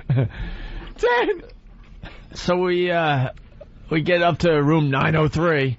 And there's guys in there just completely hammered waiting for us because we were late. Yeah. Like, excuse the empty minibar, but we've been working on it for a while. It's hotter than hell in here. The air conditioner don't work. The door's open. Anyway, here's your TV commercial. Here it is. And then there was drunk babble for an hour. These guys are drunk babble. Well, do I speak the truth? I think they were explaining. Do I speak the truth? They could have been a little buzzed, sure. It was drunk babble. Drunk babble. These guys are experts at making TV commercials, and I'm like, boy, we're in their hands. Great. Here it is. Great. The TV commercial looks good. Yeah, it really does. They got to do the final mix, but we're very happy. Looks like a movie. We're very happy how it turned out, and it's going to be on the websites in the very near future. Yes. Very near future, but... and television. Oh, anyway, yeah. So, Anthony said, I just got to sleep at night. And I said, I discovered the greatest thing in the world. I put earplugs in now. I have an all right time sleeping. It was just last night with that, and then we get back to the room, and I hadn't eaten, so I had to get room service. Very fancy. And then after they come and bring the food, by that time it's late. So I got to sleep late, wake up very early here. And I'm tired. Usually I could get to sleep, so I don't need the earplug thing, but I do need other things. But you were saying you sleep with earplugs in. And you thought I was crazy. Yeah. And what'd you say? I said I could never sleep with earplugs in because I can't be alone with my own thoughts when I'm trying to sleep. It doesn't work. My mind... it runs wild, and I can't have that. I need a television on. Jimmy, you figured it out, right? I need television on with the volume turned up so I could hear it. Anthony was touched as a kid. No. It's pretty obvious that now. Never that never From the time happened. he was 3 until he was 26. And at 26, he figured it was time to tell somebody. Yes. It really, unless I blocked anything out, I have no recollection of that. But I really don't remember anything like that happening. And I have a very clear recollection of my childhood, so I really don't think all anything signs like that are pointing happened. to something. We just don't know what that something is yet. My mind is constantly working. Like if I lay down and there's no TV, no radio, no sound, and nobody in the room to talk to, or my girlfriend's asleep or something, I will lay there and my mind will go through things where it's like if you get on the internet and you're searching for tires and you find a link and then before you know it, like 5 minutes later, you're either on a porno site or your computer games, and you're like, what was I searching? Oh yeah, tires. And somehow you just skip along. That's what happens in my head. And it's just constant. Boom, boom, boom, boom. Things, ideas, horrible thoughts, happy thoughts, places, history, places I've lived, things I want to do. And how the hell am I going to get to sleep with all this crap going on? He just likes to leave A&E on in case the old boss comes on and decides to spit something out in German. He'll catch it in his sleep. I do like watching the Hitler Channel. Oh, that big H in the side. You think it's for history. It's the Hitler Channel. We are so different. I throw those earplugs in, and all I think about is blueberries. See, I know. My mind is constantly tacked out at like 8 grand, ready to blow. I just think about my next bowl of blueberries. See? That's the only thought I have. God, it must be so blissful. During the day... Jesus Christ. During the day, lots of thoughts, but there comes a time to turn off all phones. If a relative dies in the middle of the night... You ain't going to know about it? They could wait till 6, obviously. See, you don't have a regular home phone. No. You're just cell phone guy. Yeah, stupid people that leave their phones on all night long because something might happen. It could wait. You're not saving anyone's life at 4 in the morning. There's a problem only you can solve. I don't know. I can't do it. And then there's, I was in bands for many, many years. So my right ear, I get a little bit of a... So you need sound to... So I need a little sound to deaden that down. I got that too, but I just picture... tinnitus, yeah. I just picture that I'm at a beach somewhere. Oh, is that it? You got a shell up to your ear, and you're just... There's an ocean. Boy, you are just a happy guy at night. I know, I'm miserable during the day, but at night... Yeah, it's just all sleeping like a baby. It's all happy thoughts, blueberries and the seashore. Hey, backing up. So we all checked into the hotel, and where were we going? Oh, we had to go to the mall to get like Starbucks or something, and all of a sudden, as we're heading toward the elevator, there's this guy with room service. Mm-hmm. Did you get like a cheese platter and fruit and stuff, courtesy of BCN and Chachi and the gang? I don't think I got that. Did we get that? You got it? You got it? You got it? Baby? Chocolate-covered strawberry. Chocolate-covered... Wait. But that came with room service, right? Yeah, but it was complimentary from... Oh, it was complimentary. Right. Okay, so we got 3 chocolate-covered strawberries. So a guy... Got a basket. A guy comes out of the elevator. He has a cheese plate, fruit, some kind of like chocolate thing, and some water, right? And he's heading toward, we think... And we're not sure to this point, by the way. Mm-hmm. We think to Jim Norton's room. Did you spit on it? We stopped the guy, and we said, oh, that's for us? And then we dug in right outside the elevator. We bent over. Our heads were probably, I guess, 1.5 inches away from each other, and we were just, just shoveling it in and making noise while he stood there just looking Asian. No, like gluttons. We weren't just tasting. We went in like... and just destroyed the cheese and fruit platter. Just to be obnoxious. And he believed you?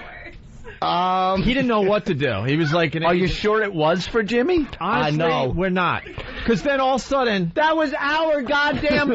you son of a bitch. Well, might I say it was delicious. Dude, I swear to you, that was our cheese plate. Did you get a cheese plate with... No. It looked like a piece of cheese was bitten out of it? Thank you. Yeah, because then we're like, that's for us or whatever, right? And then... He turns the corner. We're laughing hysterically. Next thing you know, the guy's banging on someone's door going, room service. Yeah, our door. And then also we're like, that's when Jimmy and I realized, that might not be yours. We hopped on the old elevator. Hopped on the old elevator and got out of Dodge. Lips smacking with strawberry treats. Great. We went into I'm eating a stale Snyder's pretzel that cost $18. From the mini bar. We went into this food like pigs.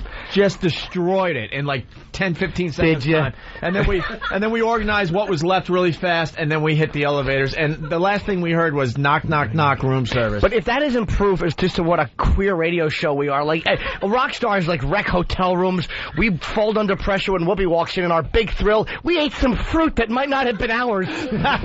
Rebels. There's no liquor problems. There's no fights. Just us eating fruit and cheese in a naughty fashion and traipsing out of the elevator. With some maitre d' like guy holding it there for you. Oh, yeah. Oh, yeah. I had more grapes than I should have. Hey, don't call the police. The other thing really fast, I'm in Jim Norton's room. Thanks. Getting ready to go to Starbucks. We're all gathering, right? Ooh.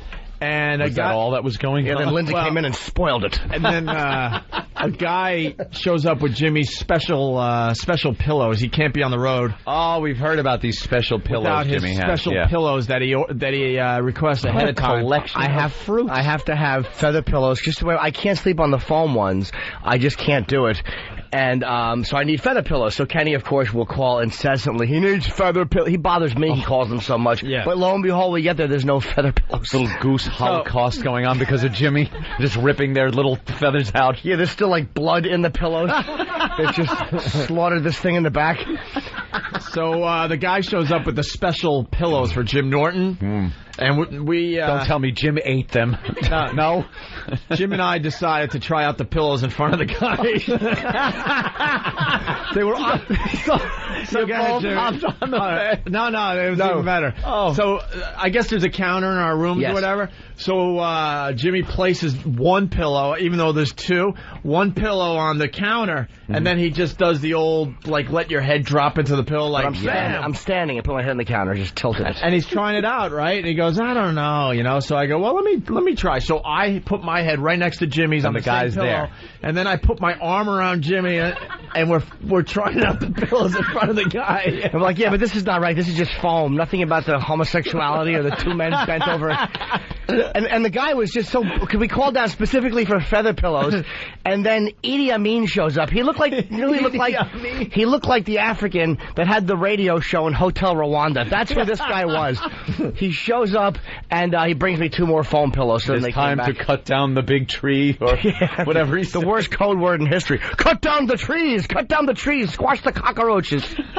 And he finally brought me my feather pillows. So nothing but fun. He should have macheted both of you. Yeah, he really should have. Two little sissies. All right, so getting back to the Whoopi Goldberg thing real fast, then we'll put this to bed or to rest or whatever. The New York Daily News, actually, stories all over the place, but the New York Daily News is the one worth reading. It's quick and it's pretty interesting. It's pretty telling, actually. So you know the whole Whoopi Goldberg thing by now, hopefully. If not, you're just screwed at this point. We can't explain it for the fifth time. Checking. Look on the internet. The headline, Heart of Goldberg. Whoopi settles feud. Heart of Goldberg, huh? That's the headline. And they got a picture of Anthony and I and Jim Norton and Whoopi Goldberg in the New York Daily News this morning, okay? And we're still not thinking as a staff. We are idiots. We are idiots. And gay. We're self-destructive jackasses who don't know better. So Whoopi comes in. Obviously, any picture that is taken is gonna be on the internet. It's gonna be in the paper. We just know. We just know when we have something that the media wants. Stop the presses. So after we kissed each other's ass for like 40 minutes on our other show, it was time for the photo op. Yeah. So we all line up for the photo op, and we put on our best smiles. Me, you, Whoopi, a staffer. And a staffer. Fat intern just poked his head in. Can I get you coffee? Ka-ching! Oh, am I in that? And I blame E-Rock today. Ooh. And E-Rock takes the photo. Knowing that at least the Daily News, because they've been running with this story for the last few days, because they're on top of things, unlike the New York Post. Well, I forgive E-Rock because it wasn't zoomed in on just your face. I was expecting that when E-Rock took the picture. No Whoopi, no nothing, just that smile. Yeah. So E-Rock takes the picture, knowing full well that we're going to send this off to all the media outlets immediately, right? Immediately. And there in the background is the wall of porn. Yeah. We have a wall in our studio that is nothing but nude celebrity women. Yeah, nude celebrity shots. And we have, what's her name, Alyssa Milano. Yeah. She's prominently displayed, completely naked. Frolicking in the water. Frolicking. There's, God, who else is on that wall? There's Paris Hilton. Yeah. Yeah, it's just... nude celebrity women. And just some other, like, hot women from magazines. And we put them up on the wall. Anybody that deems a woman hot enough for the wall gets put up there. That gets a lot of comments when we're on the air. And XM is uncensored, so we can talk about it pretty graphically. But we never thought or think when we take pictures with celebrities, and we always take it with that as a backdrop. Right. Because we're not thinking. And we wonder why, hey, you'd think that picture would have turned up in the paper. Well, it could be because now it looks like Whoopi and me have dreadlocks, but it's just the picture behind me. Someone should have clipped. I think it's Alyssa Milano coming out of the water. One of the old school photos. Jesus. Is that a sea urchin she picked up? We're just stupid. We really are. But the picture still made the Daily News, and they actually have a very good department over there that I guess photoshops pictures because they photoshopped all the nudity out of the background. I think they put clothes on one of the girls. Seriously? Yeah, like one of the girls has like a top on, and I can't think of any girl that has a top on that wall. Well, the original picture's on opieandanthony.com. Then you can compare it with the picture that's in the Daily News. See what they did. And see what they did. All right, so the New York Daily News with that picture, Heart of Goldberg, Whoopi settles feud. And this is where our reputation's on the line. Once upon a time, there were two radio hosts on WFNY and XM. Call them Mr. Opie and Mr. Anthony. This is David Hinckley. He's warming up to us big time. He's going to be very disappointed someday that he warmed up to us. One day, a new radio show came to town. It was on WKTU. The host was Miss Goldberg. Mr. Opie and Mr. Anthony immediately began saying mean things about the new show. It was too nice, they said, unlike their own show, which has been called many things, but almost never too nice. But Miss Goldberg did not call them names in return. Instead, this reads like a fairy tale. I know. I want to get tucked in and take a little nappy. And forget the bad thoughts from the past. Keep everything out of my head. Instead, yesterday, she knocked on the door of the very messy studio where they do the XM part of their show each day. Although they were surprised, they said, "Come in." Oh. They all began speaking, and within minutes they became such good buddies that listeners half expected them to start painting their toenails together and telling secrets. And that's what they should have expected, the way we behaved, for us just to take our shoes off and paint our toe. A nice quarrel, perhaps? We're shock jocks, damn it. Sure. I'm sorry I called you a bitch, said Mr. Opie. It's okay, said Miss Goldberg, because it's true. All the people listening to the radio were surprised because no one imagined that when they all met Miss Goldberg's good manners would win out over Mr. Opie and Mr. Anthony's good radio. Everyone turned their pages. But they did. Paging Rodney King, apparently we could all get along. Nice reference from 20 years ago. 90 what? It's still a funny one. Yeah, Mr. Opie and Mr. Anthony did lament. So the video. I'm sorry, I heard laughter at that Rodney King joke. I don't need to look to know that it was Kenny and Keith.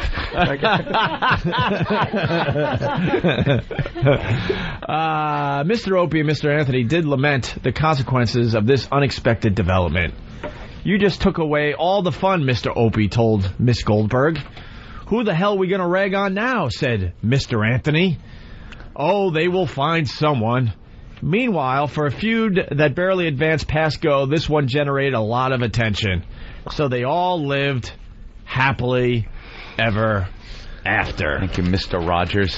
David Hinckley. What is David Hinckley writing? I don't know, but finally... Why did he write it like a bedtime story? I don't know. Where's my thing?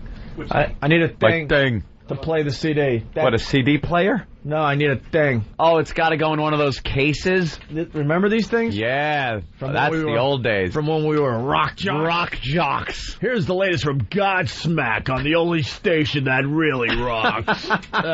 Are you the only station that really rocks? Are you? Because everyone else is playing elevator music, right? Dopes.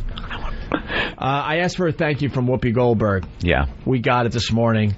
We haven't heard this. We have not heard this at all. This went down this morning. You know, it's funny, Whoopi, yesterday I asked you if you wanted to have some coffee after the show. Right. You're like, I'm going shopping. Right. But you didn't go shopping. You lied to me. Well, I didn't lie. I did go shopping. Oh, you did go shopping. I made a stop first. I hate to make a stop, but that's Cubby. It's her sidekick. Cubby Bryant. Yeah. He's been in New York radio for quite a few years. You know, a music guy. Used to be on Z100, spin the songs. And he's the whitest guy ever. He's like a kind of a cherubish looking guy. Picture your daughter. This is exactly who you'd want her to show up with. Right. Like a prom date. Yes. Who'd show up and awkwardly pin the little corsage on her. Nothing's going to happen that night because he's going to be a perfect gentleman. Yeah. That's who he is. he is blackening up by the day just being with Whoopi. He's trying to, he's getting like a dialect. Recognize. He said holla the other day. Holla and girl. It does not fit him. Sorry. And I'm noticing now during this clip, because that's the guy you hear in this clip, he's kind of getting into that whole, I believe they call it a wigger. A vernacular. Yeah, like he's taking on the voice, the dialect. I didn't catch that, actually. Can we get it again? Listen. I didn't catch it. We're going to start listen now that some of the words trail off in, hip-hop fashion. All right. I just want to listen to the feathers out of your ears. The apology and the thank you. I want my thank you. You know, it's funny, Whoopi. Yesterday I asked you if you wanted to have some coffee after the show. Right. You're like, "No, I'm going shopping." Right. Go shopping. But you didn't go shopping. You lied to me. Well, I didn't lie. I did go shopping. Oh, you did go shopping. But I made a stop first. I went and visited O&A. Who we're fans of, Opie and Anthony. Yes, Opie and Anthony. And it was you quite settled wonderful. some business. No, actually what I said to them is that I heard they had been sending out feelers to find out where we were, and so I went to visit, and it was quite wonderful. They're really interesting, nice cats. And we sat, we laughed, we talked. I said one or two naughty words because we were on the satellite part. Right. And before I left, they said, "Now remember, you can't do this tomorrow morning. Make sure you get your act together." But it was really great. It was a great interview. I heard it. Did you? Yeah. Very funny. You know, and they said, "Now, can we still sometimes use this?" I said, "Yeah, absolutely, absolutely." So we're doing a shout out. Good morning, O&A. It was a pleasure to see you yesterday. Damn. This sucks. I didn't hear an apology. We got another track, and it better be the apology track. That's right, because we've been wounded. That's right. Thank you. We were wronged. I'll accept a thank you. It's the nerve of her just to start attacking us unprovoked. You didn't do the weather right, is what you. Oh, really? Well, I mean, is there you gave the wrong temperature, which I was just embarrassed to be affiliated with this show about when you did. Oh, I see. You were embarrassed. Yeah. Okay. Okay. You got your couple of 5,000 on Yeah. You've been messing with it, and I haven't messed with it. I touched it twice. I just don't appreciate. I will never touch it again. You promise? I swear. All right. Well, because you gave the completely wrong temperature. Okay. Okay, Mr. Cobbler. So, you mad because you didn't go with me yesterday, aren't you? I'm a little pissed. I wanted to meet Opie and Anthony. They were not ready to meet you. I know they don't care about me. They weren't. Okay. No, they do. They like you very much. They actually knew your name. I'm a fan of them. I know you are. I'm a 35-year-old guy. I'm right in the pocket. You're the person they're talking to. Exactly. And I said to them how much you liked them when, we weren't on the radio. Right. I said he likes you so much. I gave them your number and everything. Oh, great. And I just, again, we want to thank those guys for sending folks our way to watch. I'm sorry, to watch. Listen to me. It's going to take a while for me to realize no one can see us. There's the thank you. There's the thank you. That's all we wanted. And that ends the saga. Yes. Of Whoopi Does Goldberg. it? Because I was a little insulted by some of the things she said, and I think war back on. That woman is just plain nasty. That's right. I didn't care for it. The way she didn't correct the fact that I'm not a staffer. All right, we got to take a break. We're here for the Opie and Anthony Traveling Virus, the comedy event of 2006. Tomorrow it begins. DCU Center in Worcester. Tickets available through Ticketmaster or at the box office, I'm sure, if you walk right up tomorrow. We're giving away tickets in the parking lot of BCN today. Don't forget, presented by Bud Light, always worth it. And I want to address this man when we come back. But oh, crap, the Lucky Louie thing. That's fine, we can do it. We'll do that next. I think John Balby's going to be here very, very soon. Ooh. We're hoping Andrew Dice Gay makes an appearance today. We'll see. I don't want to get too soaked. What are you talking about? I don't know. I don't know what you mean. What are you talking about? How would you get soaked? I don't know, because you're going to ruin it. You're going to ruin it. Because he sweats so much. When he moves around, he flings all over. It's horrible. I thought you'd tear down the ninth wall there. Never. You wouldn't do that, right? No. People really want to believe. Of course. They want to believe in Santa Claus. Shut your eyes and believe. And they want to believe in Andrew Dice Gay. They need to believe. Believe me, they could believe. Hey, is he making an appearance tomorrow? I think so, I hear. At the Opie and Anthony Traveling Virus? He could, if certain things are in order. Yeah? Yeah. A lot of nods around the room. I know, I just got a page from Elo. Staffer. Thanks. That's for goofing on his shirt yesterday. It's just one word and it said it all. Good point. Staffer. It's like Lethal Weapon 2. Staffer lover. Hey, could we get something together for Monday's show? I gotta hear the. Why should we? I gotta hear the ELO. Break ground now. I gotta hear the ELO shirt abuse one more time. It's very funny. Can we throw that together into some nice montage? We killed one of our bosses yesterday. It's worth replaying again. Don't we have something going on Monday too? What do we have Monday? Stars coming in. Oh yeah, from 97. The DJ that was fired in New York. Yeah. That's gonna be a big. That's gonna be more press for the boys. We'll see. All right, it's the ONA virus spreading across America. Today we say hi to Boston. We're live at WBCN.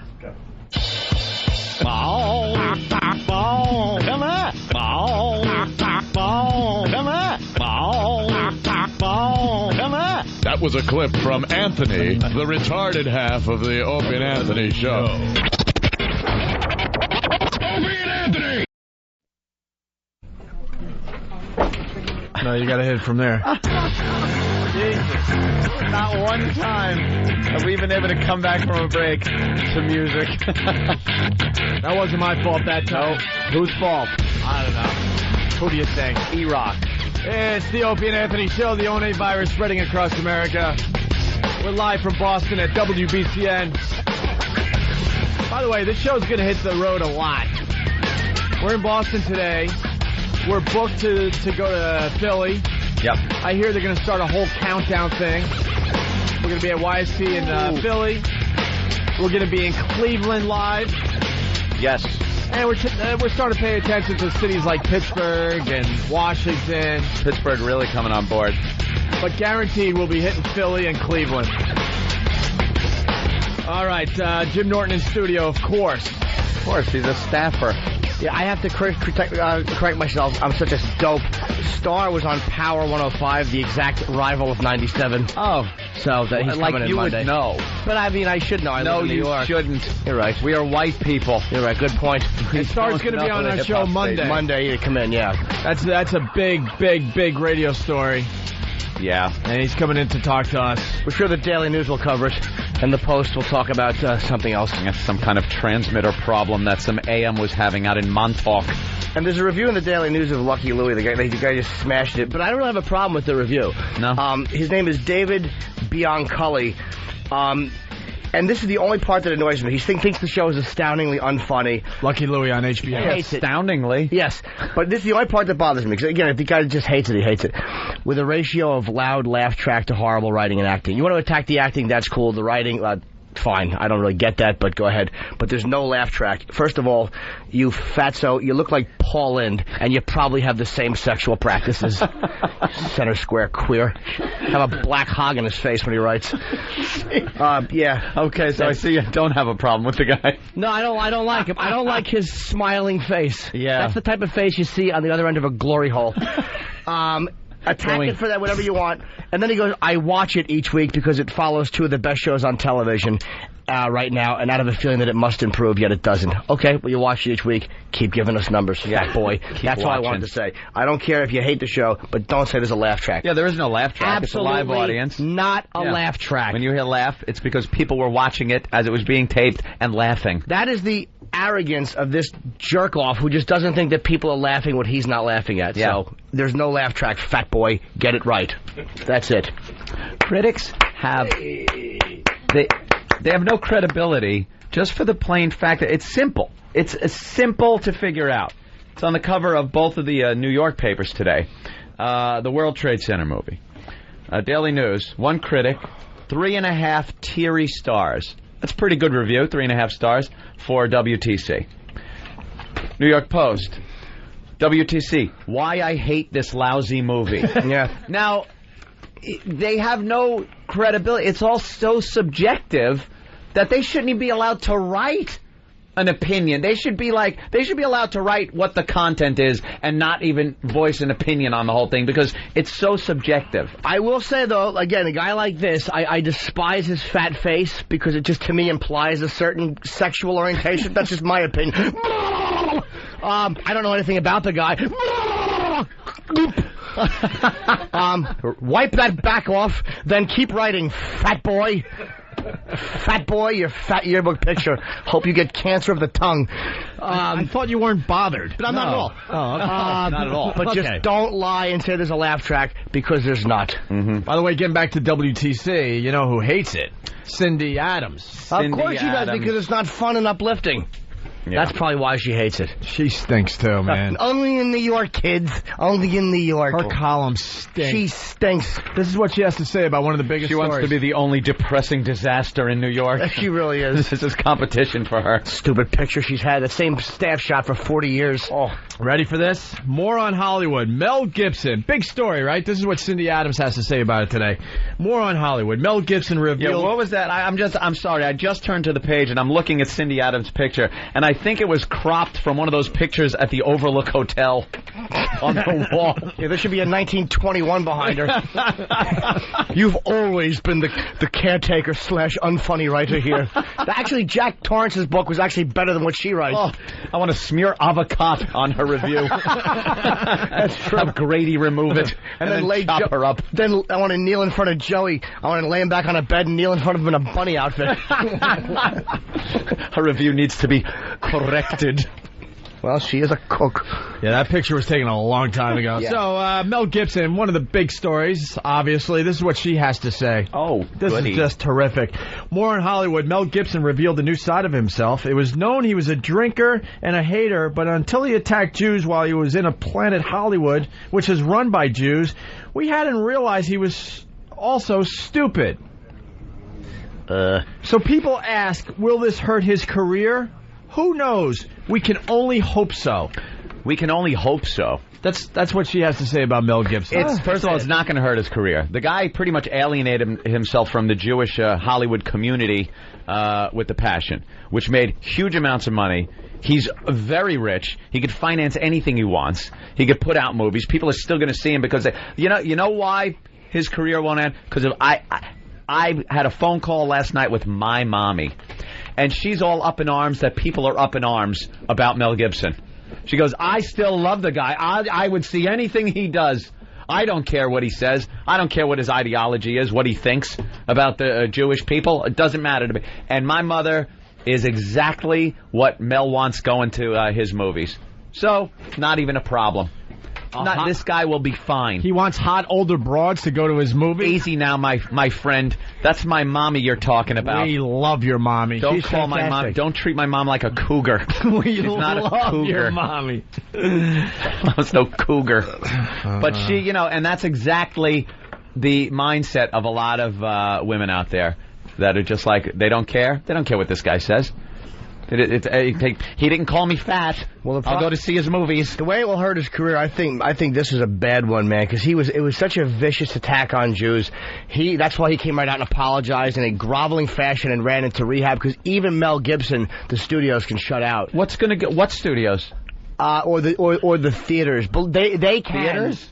Do you really think they tried with The Passion? They pegged him as an... Ooh, nice. Getting a keyboard there from John. That's all right. I liked the musical background.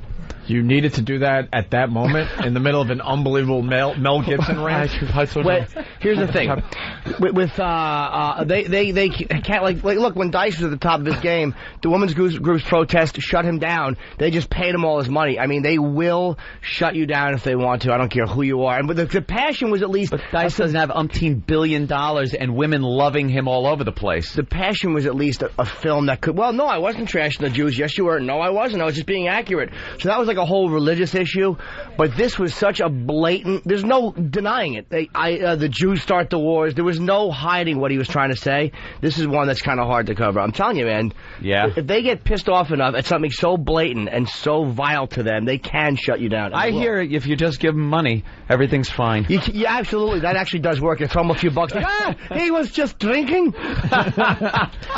Hey, speaking of Mel Gibson, not a big fan of Rob Schneider's, but he did something very, very funny. Yeah. About the Mel Gibson. Did you read this? Yeah. This is hilarious.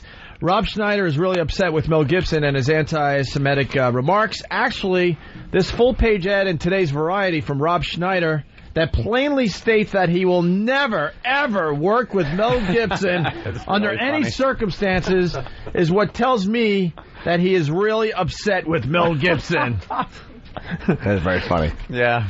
I thought they were going to do Rob another Schneider Deuce would never Bigelow. be asked to work with Mel Gibson. Of course not. Hey, let's say hi to John Valby. Yes. John. I'm going to attempt to turn on another mic here. Uh-oh, this could be That's a on, right? catastrophe. John? Yeah. There he is. That's on. You're on. Yeah. How you been, man? I've been good. How you been? Good. Haven't seen you in a while. Last time was in New York.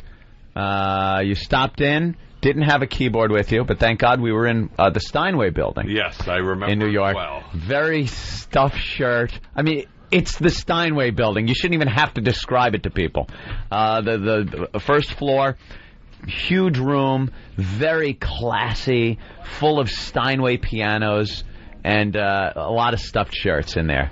And John went downstairs. Because he didn't have a piano. And we were like, he's got to do some of his songs. Maybe he could just kind of slip into Steinway. Well, a lot of people don't know his background. He is one of the best pianists ever. Here. This guy is amazing. Here, play something real. And classically. What the hell sound is that? Wow. All right, Oh, classic. Let me. Yeah. Ooh, bring me some mead.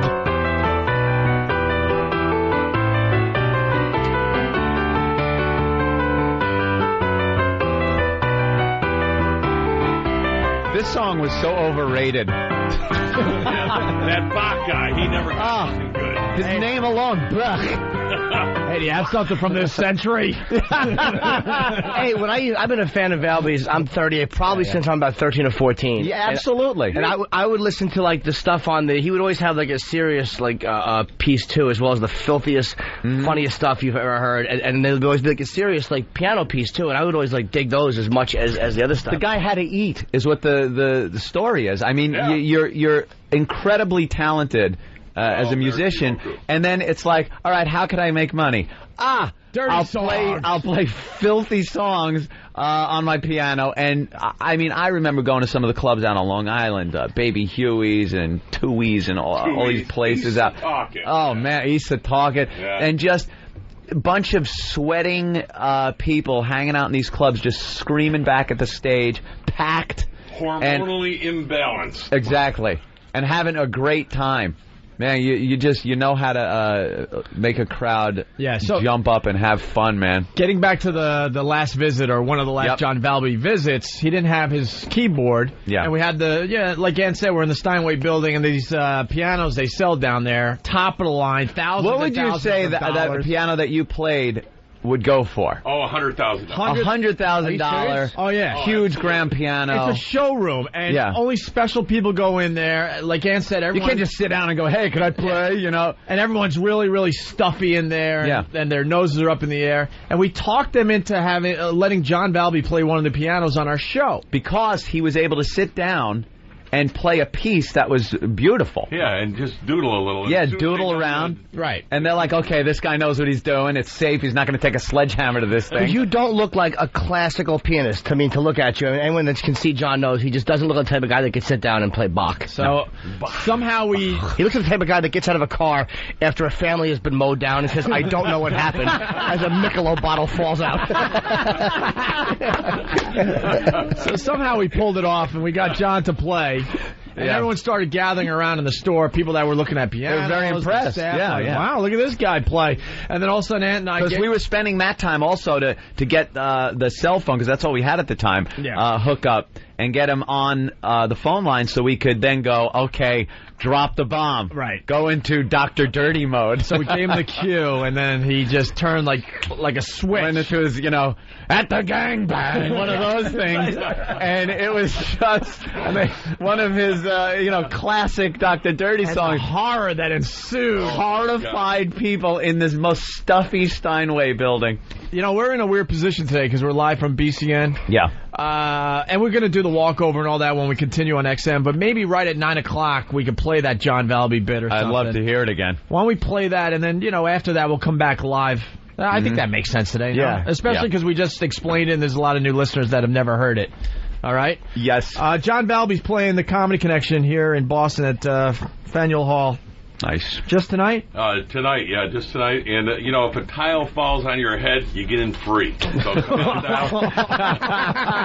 Is that what's going on? That's another beauty of you. There's nothing, whether it's Nancy Reagan's physical ailments or Reagan's colon, there's nothing he hasn't gone after. That's the beauty. No. Nothing. The more tragic and awful it is, the more vicious he is. Safe, yeah. I love it. That's why we love him. It's just great. And, John, you don't have to say something. I don't want to put you on the spot, but we're doing this O&A traveling virus thing, and we got a bunch of dates. We'd like you to jump on board a little bit. Hey, that sounds. We're gonna have our people talk to your people, see if we can work that out. Yeah, at least for one or two. Yeah. A couple of shows. Your people. Are you your people? Yeah, right. You're talking to my people. And there's our people. Hi. I used to be a cop. God, that should be a wonderful negotiation. Could you make it? Okay.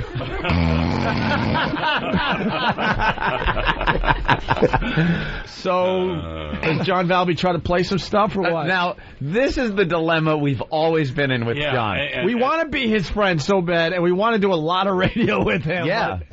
But his songs, not very conducive to broadcast radio. Well, is there a 5-second delay? I'm not sure how many seconds. Because we have a guy on the button, we just don't know how it works between here. I can get rid of all the really bad words, but some of them I think are good, sometimes don't end up being. You know what? The ones you think sometimes are good are probably always not on radio these days. It's gotten to the point where... No. No, they just dumped that. They, you know something? You used to be able to, and in certain contexts, you can. I love the people that come into our show and think they can whisper something like, can you say, and then he says the word, but he's whispering. And it's over the so thing he thinks anyway. It's okay? Well, I could say, Jimmy pissed me off so bad last night by eating my cheese platter that was meant for me as room service. That you could say. You just can't say it in another context, which I think you know. Yeah, this is not that kind of thing. Oh, okay. John Valby, everyone. Gas today costs more than a piece of ass today. My effing Chevy sucks up half my pay. The other half I piss away. Right. Was that legal? I think that'll work. So. Yeah. Get on the phone with New York. Was that legal? I don't even know. think so, because it wasn't used in the literal sense. Do you have anything on Heather Mills? Heather Mills, I don't. Oh, you gotta go after with McCartney's wife with the one-legged. Yeah, many years ago, but I definitely couldn't do that one.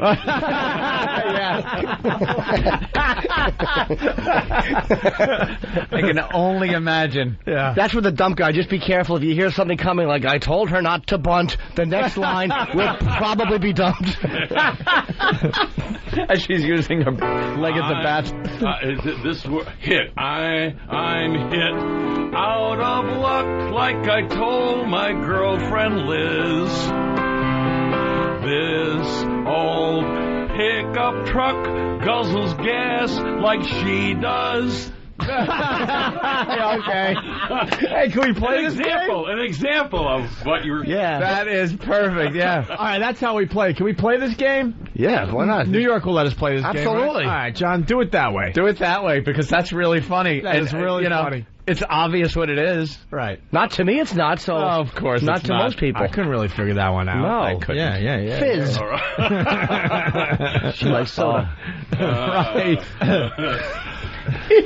One of my favorite things you did, you could never do it on commercial radio, but he did a parody of Billy Joel's Woman.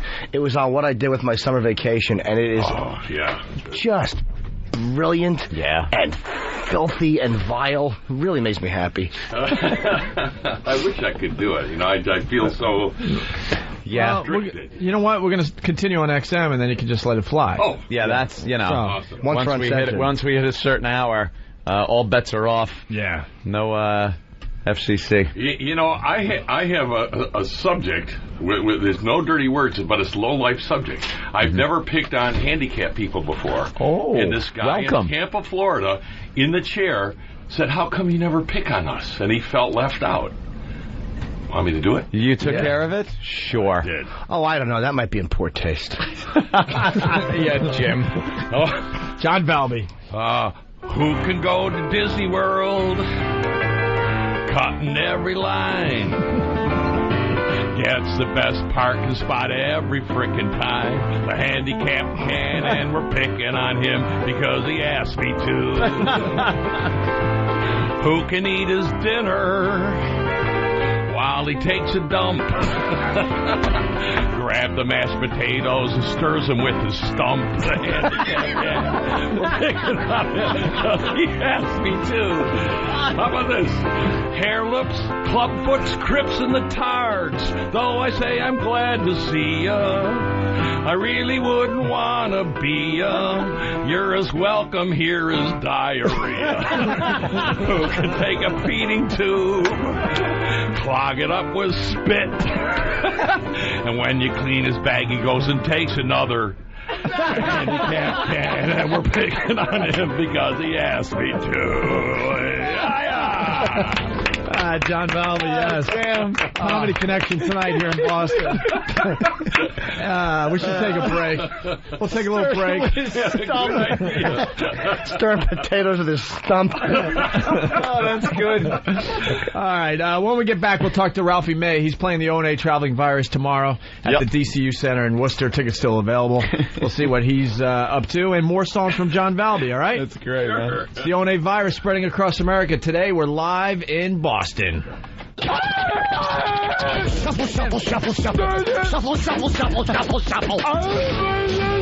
Shuffle, shuffle, shuffle, shuffle, shuffle. Shuffle, shuffle. Opie and Anthony. The Opie and Anthony Show. Yeah! You did it. It worked. The Opie and Anthony Show, the O&A Virus, spreading across America, live from WBCN in Boston, having a lot of fun. These guys set us up right. You can feel the passion at BCN. Oh, yeah. It's a different BCN. They're really, really into the Opie and Anthony Show. Seems like they're really, really into the station in general. We got listeners outside the studio. They're all getting tickets to the O&A Traveling Virus tomorrow at the DCU Center in Worcester. They're going to hire Mark Moreno back, I heard, over here. No. Oh, that wasn't on. Sorry, Anthony.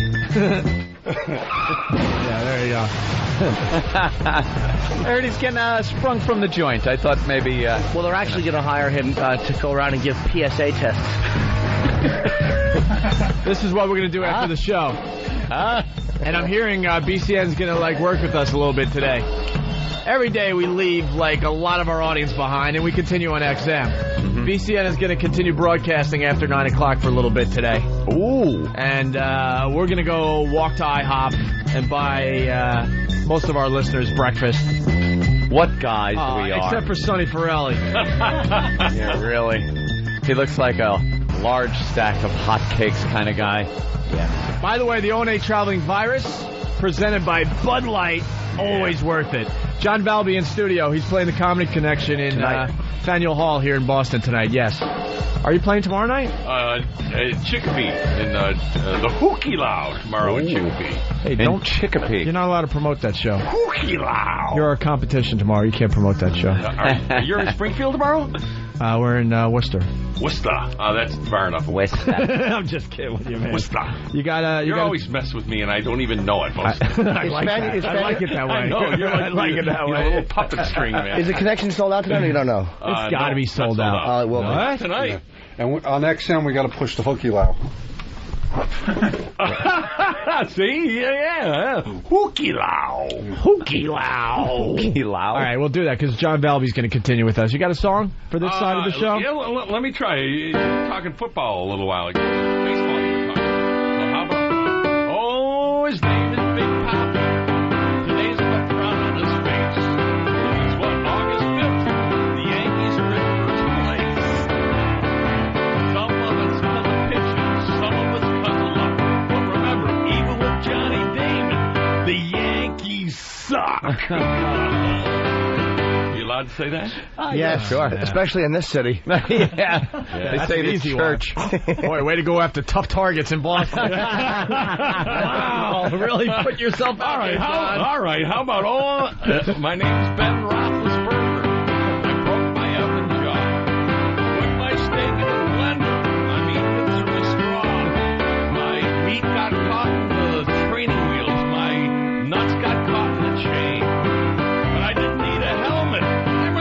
Miller, no effing brain. There goes our Pittsburgh audience. John, Hey, we're doing very well in Pittsburgh, and we want to keep it I like go to, that. I pick on their guys. Of you know? course. Of course. Of course he does. Sorry, Jason Pittsburgh. Giambi is gonna. Oh, yeah. Okay. Mm-hmm.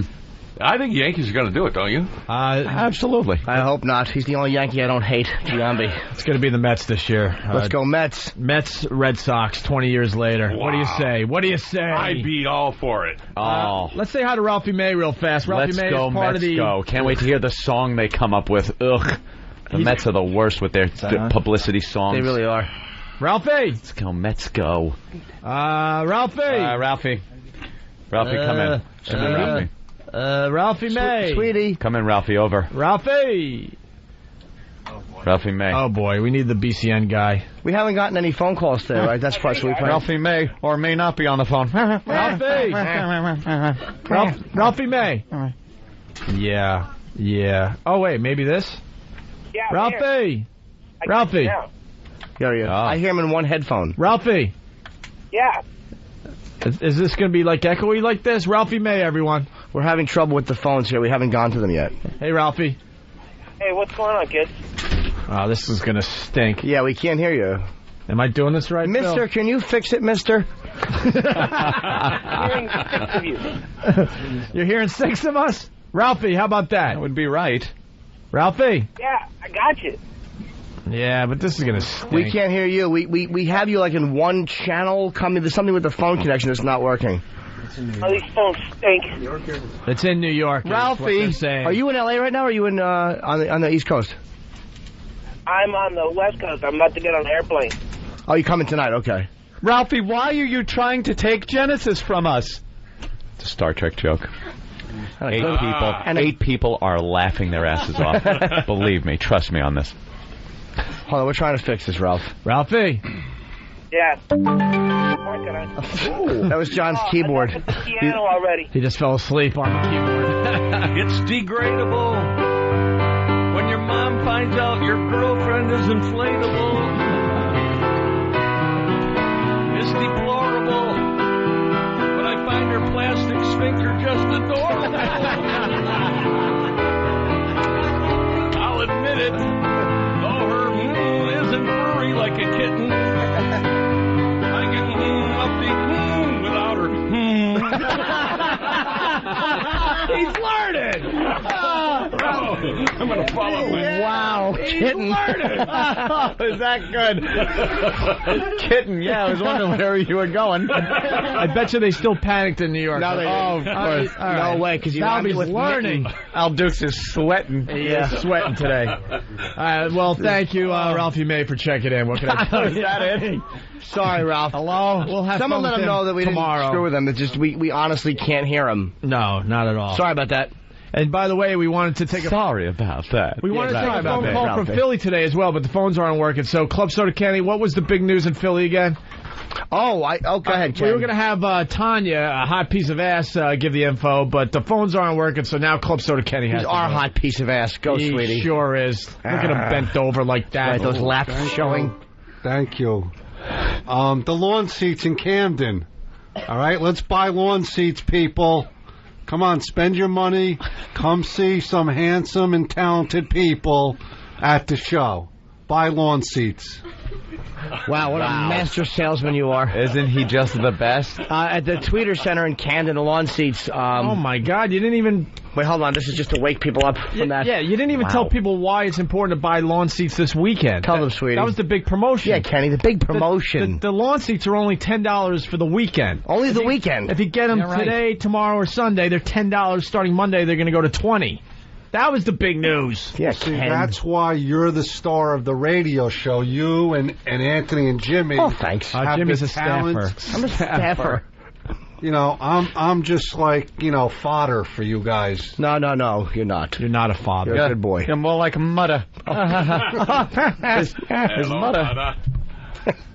His father was a mutter.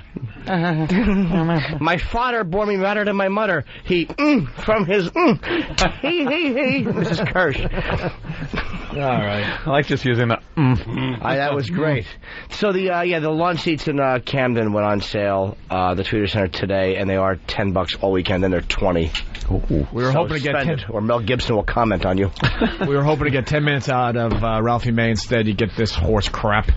Just us making things up as we go along. We don't know what we're talking about. No. John Valby's thinking of doing another song that he could play on this side of the show. I don't know. These songs. I'm George W. Bush. My second term is turning to crap. If only Cheney had let me, I'd nuke Iran off the effing map. Well, listen up, Hezbollah, because here's the latest news. Israel's turning Lebanon into a parking lot for Jews. I don't know, Look at he gets all bummed out. You're doing great. I know. Please. He hits, this is what I love about Valby. It's always topical, man. Yeah. Everything that's going on is just getting smashed. Yep. I love it. Hey, although I don't appreciate that type of situation being poked fun at. Steve, what's this? Great. The old-time 40s style audio? The Vingle? What the hell is the Vingle? It's one of those old-timey 40s PSAs where they're trying to encourage women to get a certain proactive haircut because it's more positive. What? I don't know. Dan that was it over this and it's morning. real? Let Kenny explain it. Or is it? Like he's going to do that? He's going to do better than that? You know, he goes, I don't know, Danny sent it over. Yeah. You know, notice the subtle passing of the buck. Exactly. Everyone does that when they're not sure of how something's going to work out, if it's going to bomb or not. They pass it on and go, Danny gave me this, or Than came up with this, or this one. And then when it's successful, then it's, see what I brought to the table. What do you think? Did Steve have any comment on that audio? Let me see. Steve, what do you think of the audio? That's terrible. I'm sorry. Oh. Maybe it's not that my good, favorite clip of all time. All right, you want to hear it? Of course. This is the Vingle. I've never heard of this. I've never heard of this either. The Vingle hairstyle, the shortcut for victory. If your war job is where the wheels are turning, it's only common sense to play for safety and keep your hair short. Believe you me, a hair on the head's worth two in the machinery. While you're having it cut, why not have it made attractive also? A mob cap isn't enough. Hair can still escape and cause untold trouble. I get it. The partings form 4 V's, hence V-Ingle, Vingle. You should bear in mind some of the other troubles due to long hair at war work. Dust, grit, and powder may get into the hair, causing most distressing skin complaints. Negro. Though you may be giving your services to the war effort, there's no reason why you should give your complexion, too. Looks well, doesn't it? No. And now I hope you'll forgive me for breaking into rhyme. If you'd avoid a bad scalp tingle, take care of your hair. The answer's Vingle. Wow. So they're telling the women to cut their hair so when they're working in the factories churning out some bombs and stuff, that's right, you don't get your hair stuck in the machines. That ad was sponsored by the Lesbians of America. Yeah. That was the beginning of the lesbian movement right there. They were able to cut their hair in the Vingle and never went back. Never looked back. Short hair and have sun-kissed. Wait, no, star-kissed. Oh, boy. Wow. That wasn't even a car crash. That was a sputter out and die of exhaust fumes. Let's say hi to Ralphie May again. Ralphie. Hey guys, what's going on? Hi, Cupcake. Look at us figuring out stuff on the fly. So Ralphie, you at the airport? Yeah, I'm at U.S. Airways right now trying to get my bag put on the airplane. All right, so you're coming into Boston. Ralphie. Yeah. You bought 2 seats, right? No, I got 1 first class seat. First class. First class. They embarrass overweight guys in the back of the plane. Make them buy 2 seats. I don't care. They can say, oh, you got 2 seats. It's like, okay, better that than hearing the whimpering of the dum-dum who got the middle seat. Better than that. Well, you're famous enough to fly first class. Does U.S. Airways have a good first class? Because a lot of them are just awful. No, it's not bad. It's not Continental by any stretch of the imagination, but it's not bad. Well, I'm just saying. It's not like AirTran. I want to be delicate about this, but do you know? that I was in first class one time, and there was a non-white sitting next to me? Unbelievable. I won't even embarrass the airline by mentioning their name. Jesus. Hey, it's Boston. We're in Boston. Oh, I forgot. We're Okay. taking on the attitude. Anything goes. Anything goes in I Boston. got one along that line. Oh, dude. The door's open. Yeah, here we go. Hold on, Ralphie. Hurricane Katrina began to stir about. Down came the rain and washed the darkies out. They moved into Texas, committed lots of crime. We ought to make them work in a West Virginia mine. Oh, man. Oh, check, please. Bellboy, my bags. I think I'm checking out. That's just fantastic. John Valby at the Comedy Connection tonight here in Boston. Yeah, so you know where to shoot them. Wow, that was great. Hey, Ralphie, you looking forward to tomorrow? Yeah, man, it's going to be awesome. I can't wait. Dude, are you flying in and out, or are you staying in town for a little while? I'm in town until first, no, it's not. I'm in town till Tuesday, so I'm around. All right, well, you should come in. Yeah, come on in. We'll be back in New York on Monday. Come on in. Buying the ticket? He's checking in. He's buying it in cash, first class, like all the Arabs do. Stupid. No, Going to stupid. Boston. Ralphie, Yeah. be nice to us or we're going to make you go on last tomorrow. I thought that's the way it was. I thought All the that's comedians way are it was talking built and they're in. like, who's going to have to go last? That won't matter. I'll go Whoever it last. is, I don't care. Yeah, whoever it is will do fine, man. Ah, jeez, thanks for going with it, Jimmy. I was just... Oh, you know what? You're right. That really was. What a literal ass I am. Oh, no, all kidding aside. Yuck. I know. I don't recognize my puppet string. All right. Ralphie, have a good flight. We'll see you tomorrow. All right, baby. Goodbye, pumpkin. All right. All right. We Bye, should, guys. we should have made it. We should have made him hand the phone to the person he's talking to, and then go, "Yes, he has a bomb in his bag." He's like, just totally screw up his whole. But they would recognize him and go, "Yes, we know. We saw Last Comic Standing." Oh. What? That's not. Probably very funny. I just made a little. That was hurtful. You did hurt. You were hurtful. It was very hurtful. I wasn't trying to be hurtful. I happen to like another Ralphie. comedian. You were very hurtful. No, I wasn't. We're doing a nice show. This is nice. Nice. Friday. Did you hear that last song? What's wrong with that? It was a nice song. All right, we got to leave. It's offering them a place to go and a job. Absolutely. I had no idea. There were people. This is what I got from his song. People were displaced by Hurricane Katrina. Right. They gave them another place to live in another state. Right. And offered them work. Yep. That was a very uplifting song that you just sang there. I liked it. Yep.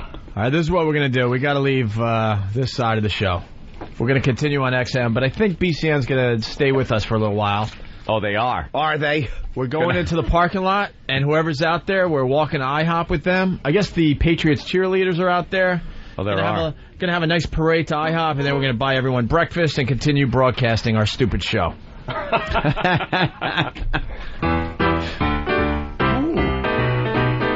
Yeah.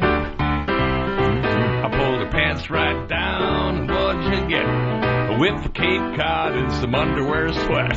Meat started buckling, Blair lost control, but the meat stood up like a telephone pole. I don't know, John. I don't know if that one'll make the cut. That's very funny.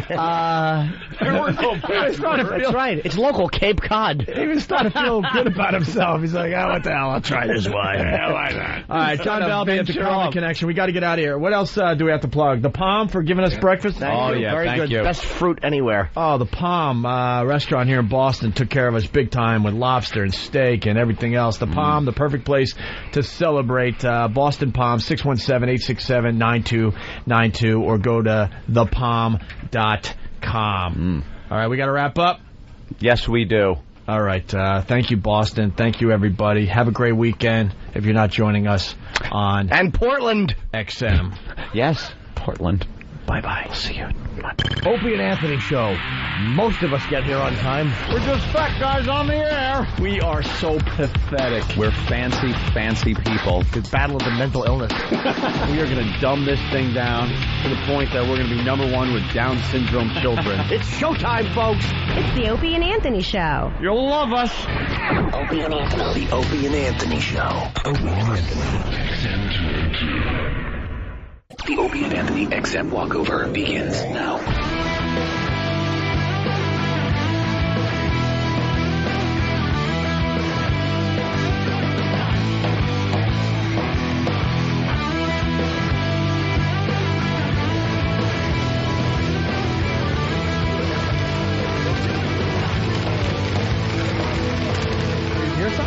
I hear you. I don't hear anything. I hear you, and I hear music.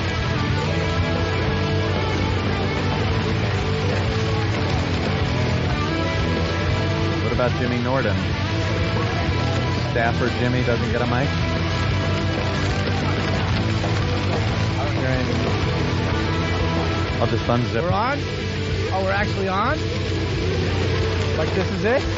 Like this is it. This is what they get? My headphones are not working, so I'm failing. If someone can get these to work, then give them back to me. But we're live outside WBCN. We're about to meet the tens of fans that came here to support us today. You know what? He said he was driving around for an hour and couldn't find the place. So a lot of people don't know where this place is. We're going to tell ourselves.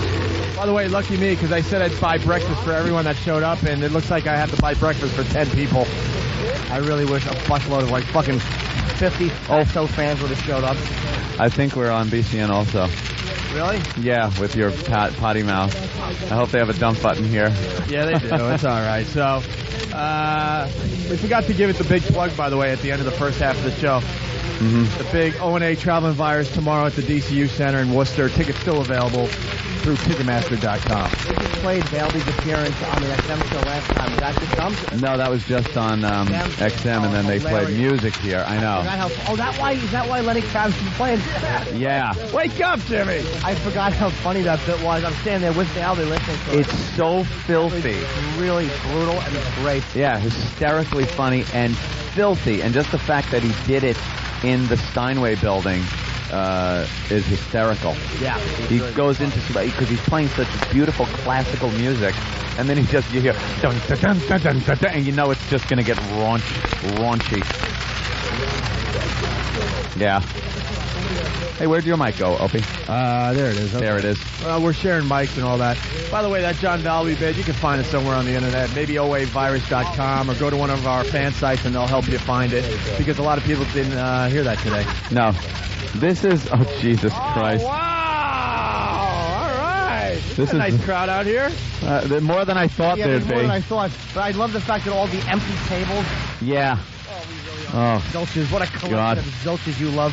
It's like visiting day at like the old age home. Yeah. No one cares to come to see grandma. That's right. There's just one pair of white stockings that are kind of torn thanks to the orderly. Wink, wink. Male nurse with a pillow in his hand, assisting families if they don't want the burden anymore. Oh, dude, I just realized half of the people outside are BCN staff. Oh, okay. All right. Now I know why. They're actually filler for this sitcom. Filler. Oh, look at the T-shirt, Jimmy. Ozzy effing Osbourne. Trying to keep it clean because we're still on BCN right now. Obviously, it's spelled out on the guy's shirt. Very nice. Have a good walkover. Enjoy yourselves. That's really fun. All right, let's walk. Are we walking? And now, how is this going to work? Are we actually going to be able to broadcast? I don't know. Has this been tested? This is the beauty of satellite. We don't know. All right. I said to the sales staff, all right, look, it's not what we expected. Get outside and just act like you're fans in your ties. Yeah. They're all calling their friends and family. Could you hurry up and get down to BCN? We got to make it look good for the guys. God. You don't need to make it look good. We know exactly what we are. We're garbage. Dude, they thought it was going to be like a big thing, and they're look, I see a tent. Hey, we thought it was going to be a big thing. No, we knew. Speak for yourself. We certainly didn't. Know we're just there's a tent, and there's like there's a one hot chick sitting alone under a tent. Oh, was she a cheerleader? Is that what that is? Yeah. Oh, she's a cheerleader. Wow. All right, let's walk across the parking lot. One cheerleader showed up. We have to do something.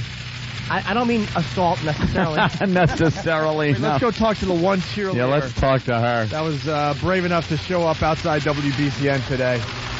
Oh, what?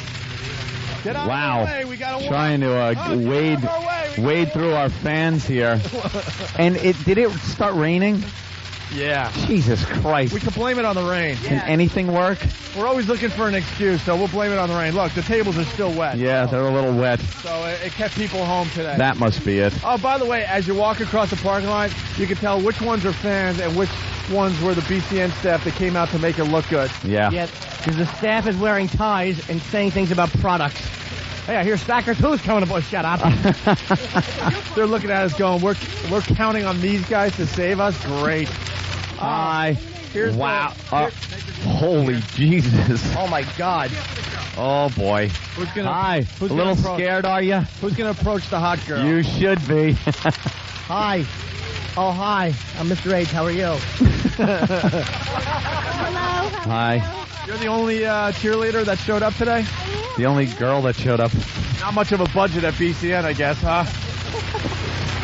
Wow. I like the jersey. Oh, thank you. Very cute. Well, you were thinking, Elf, see? Put that on. I knew there was an ulterior motive. Yeah, we're going to walk. Can you do a cheer? Are you allowed to cheer by yourself?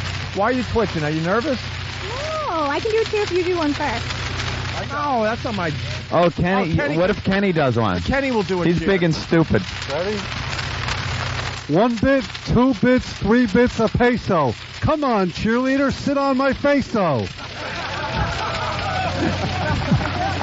I don't, Kenny. Hey, John Valby. John Valby's in the parking lot here, drinking his Red Bull. Yeah. All right, so do you cheer or what? Do a cheer. Can I do a cheer? Jim Norton wants Jim to do Norton. a cheer. What do you guys think? Yeah. All right, the tens of people. Oh, he's got the cheerleaders' pom-poms. I'm sorry, what was your name? Michelle. He's got Michelle's pom-poms. Give me an R. Oh. Give me an A. Give me a P. Give me an E. What's that spell? Thanks.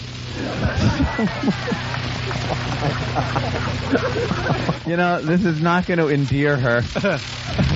Are we still on BCN? We want to know when we can start cursing. All right, where are we walking to? Hey, are you going to do a cheer or what? P-A-T-S, let's go, Pat! Yeah! Wow. Dude, I love it. That was a little too predictable. If I was here, this would be great. That was predictable, huh? It's hard to follow the rape cheer in the past, but I apologize. It really is. Spurled it. Okay. Who's got another one? Oh. O-P-I-E, let's go, O-P. Yeah, see, because you're wearing that, and I'm worthless. Yeah, what I about understand. Anthony? It's hard to do an Anthony one. A-N-T, yeah. By the time you get to H, you're all exhausted. Who cares? At that point, no one cares anymore. I understand. All right, who wants breakfast at IHOP? You wanna? Yeah. What do you want? A carrot?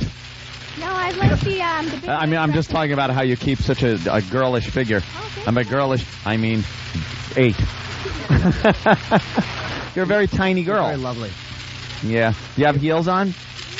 And you have heels on. Yeah. But that's good. That's like variety. Do you have any tall cheerleaders? I do, yeah. Yeah. I'm the shortest. I'm about 5'1", and the tallest is probably 5'9", 5'10". Is it kind of cheers where you kind of throw each other around too, or is it? No, it's supposed No, to dance. not like that. No stunts. Because I've seen some of the stunt ones, and you watch the skirts go up, and you look at the underwear and stuff. Guys watch those shows sometimes. A little scary, yeah. They have a policy against you, like dating players. They say a lot of times you're not supposed to date players and stuff like that. Yeah, we don't fraternize. Yeah. Fraternize is one way to put it. All right, let's walk. We got a guy, he wants to show his license plate. Yes, O&A fan. O&A fan. Very nice. That's good. Couldn't get O&A. Wow, it took me 2 years to get this. O&A fan, 2 years, huh? Didn't we just see you in New York? No, you haven't. We've seen you in New York, right? And there he is. Okay. Yeah, broadcasting. No biggie. What? Guys just holding a conversation with me during a broadcast while Opie's doing an interview, but...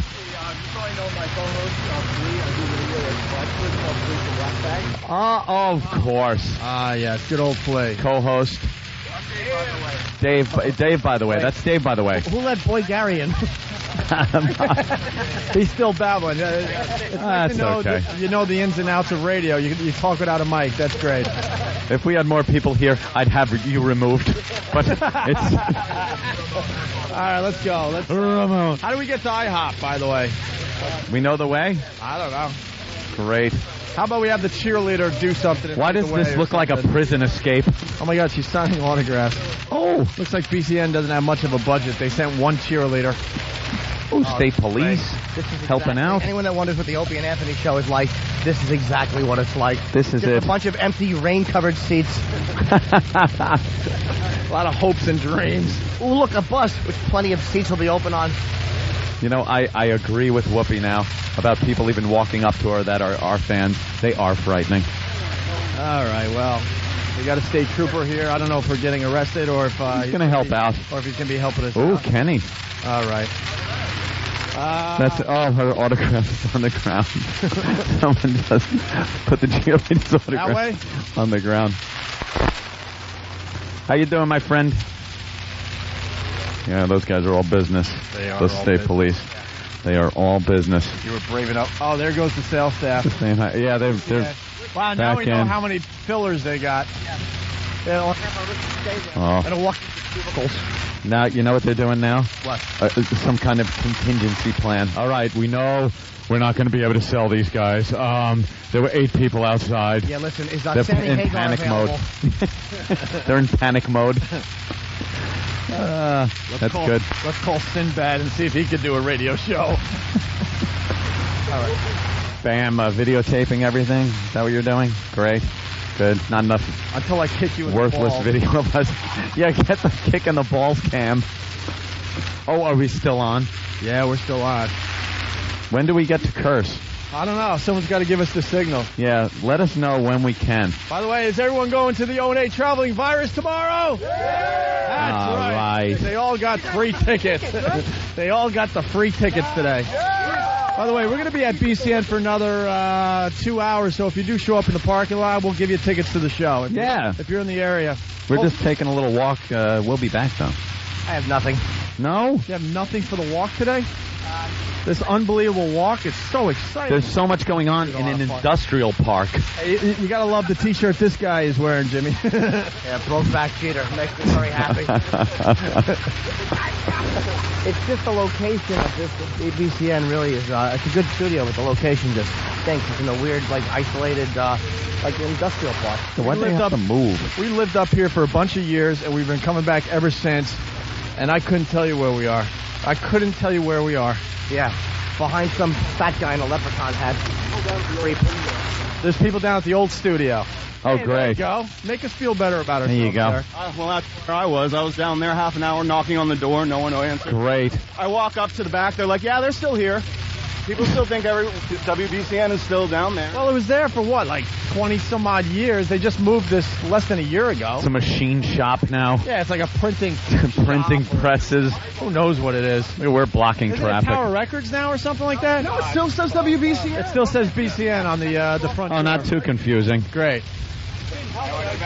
Is that... Oh, I know where we are. Isn't the TV stations around here or something? I have no idea. Oh, all right. I remember this area. Frightened. I don't know where we are. I'm scared. And buy me a new car. Sure. Yeah. Yeah. Put it on my tab. I don't want to say it. We just passed a TART bus. There's No. somebody in that bus rocking back and forth. Shit. Let's go Oh, back. I Don't, cursed don't, again. No, it's just... Let's go back. You're... You're dumb. You know, there is a total conditioning about walking with the mics and cursing. Because I could be in the studio and not throwing out, and I've already... Jimmy let one slip. I let one slip. It's just hard to walk and not think we're Oh, this we're is just on good. satellite. 20 of our listeners get killed by this truck. Now at least we have You something see him to take that talk turn? about. There's no way he could kill twice as many people as showed up. This is the only way this was supposed to work out. Philly's going to have to beat this. It's going to be tough. No. It's going to be tough for YSP to get I something think they together. got it wrapped up. All right, How far? We're on a highway. We're on a highway. What the hell is this? We're walking to an IHOP that's on a highway. Single file, everyone. Oh, great. Now the cops are getting involved. You guys keep walking. All right, we're going to keep walking. Single file, everyone. Single file. Oh, cool. They get a little escort. Oh, my God. The trooper's making everyone cross the street. Don't cross the street. What are we doing? We're staying. Why are we headed? No, because we need that van so they could broadcast. Way to go, Bam, you dummy. Backed right into a telephone pole. Why are people standing in the street? They're just going to get killed. I don't know. This is just exciting radio. This is what we give Boston today. This is actually very funny, though. There's a van with a stupid big antenna on the back of it, and a state trooper slowing down traffic, and a bunch of pissed off people late for work because of the drivel we're putting over the airwaves right now. I hope someone is fired over this. Not us, but because one of those dummies in traffic is fired. No, we always get other people fired. First. And then we get fired. And then they get to us. I'm just entertained by what Bam is walking backwards. Yeah. Big telephone poles and signposts. And he just knocks them down like a wrecking ball. This is the most exercise this kid's gotten in a decade. Where's the IHOP? It's a little further. Yeah. It's not too bad. A little further. It's in Springfield. Oh, boy, a liquor store. Great. Oh, well. They'll do well. Oh, now everyone's beeping. They're not happy. Get out of the way. Oh, hey, it's a couple of fans. Very nice. Hey, we got some fans today. All right. Nice. Don't show up at IHOP, though. I'm going to go broke. Do they have a table for us? How many do we have here? We got a table for 4 waiting. Table for 4. Table for 4. There's going to be an empty seat. You can tell how many people are listening to BCN as they beep as they go by. There are people beeping. I mean, that's kind of cool. I guess some people couldn't get out this early on a Friday. Actually, They're working. We really don't have a bad crowd. No, it's not that bad. There's a guy yelling and screaming across the street in his car. Hey, look at this. Hey, thank you. Guy come. All right. Boy, there's more traffic that are fans than people walking with us. A guy driving by with his WOW sticker. Another one. There's another one. They're not necessarily fans. They think that we're a union protesting. They're beeping to support us. In support. We hate blacks. No, Jesus. I know. All of a sudden, you just hear people pop out of the stores and chant with you. Boy, I'm real brave, by the way. Look at the crowd we got. I knew that was safe, and I didn't even have to turn around. Yeah. If it was our listeners, it'd be the $1 Million March. See the retarded Jim Carrey over there? Jesus. That's pretty good, oh. Huh? They want to buy a box of wine. A box? Oh, that's we have to go all the way over there. Oh, my God. We got like another half mile. That's... Hey, jeez. Where's Dave Wellington? Are we still on BCN? Or are they going to take a break? We're still on? All right, good. Let us know when we're not on anymore so we can just kind of coast. We're giving you our best stuff right now. So we can just get dirty, covered up. This is the worst. This is the worst strip mall I've ever seen. Oh, isn't it horrid? You have a Staples, a Starbucks, and a party store, and California Closets are actually all good stores. I just corrected myself. I used them, yes, in my palatial mansion. A lot of people driving by with their WOW stickers. That's very cool to see. Beeping. Hope you almost walked into a pole. That was nice. Did you use California Closets? Yes, I did, Jimmy. When you opened it, did you see Steve living in it? E-Rock's taking the exciting pictures. They'll be up on opieandanthony.com. What are you doing in my closet? We got other people jumping out of their stores to take a picture. That's good. Okay. We're almost at the IHOP. We got a nice crowd. Almost a little Pied Piper thing going on here. A couple of people joining. Tell the BCN salespeople I'm not buying them breakfast. It's nice to walk in the cloud of cigarette smoke from, like, you people also. Ugh. All right. It's friggin' Bam.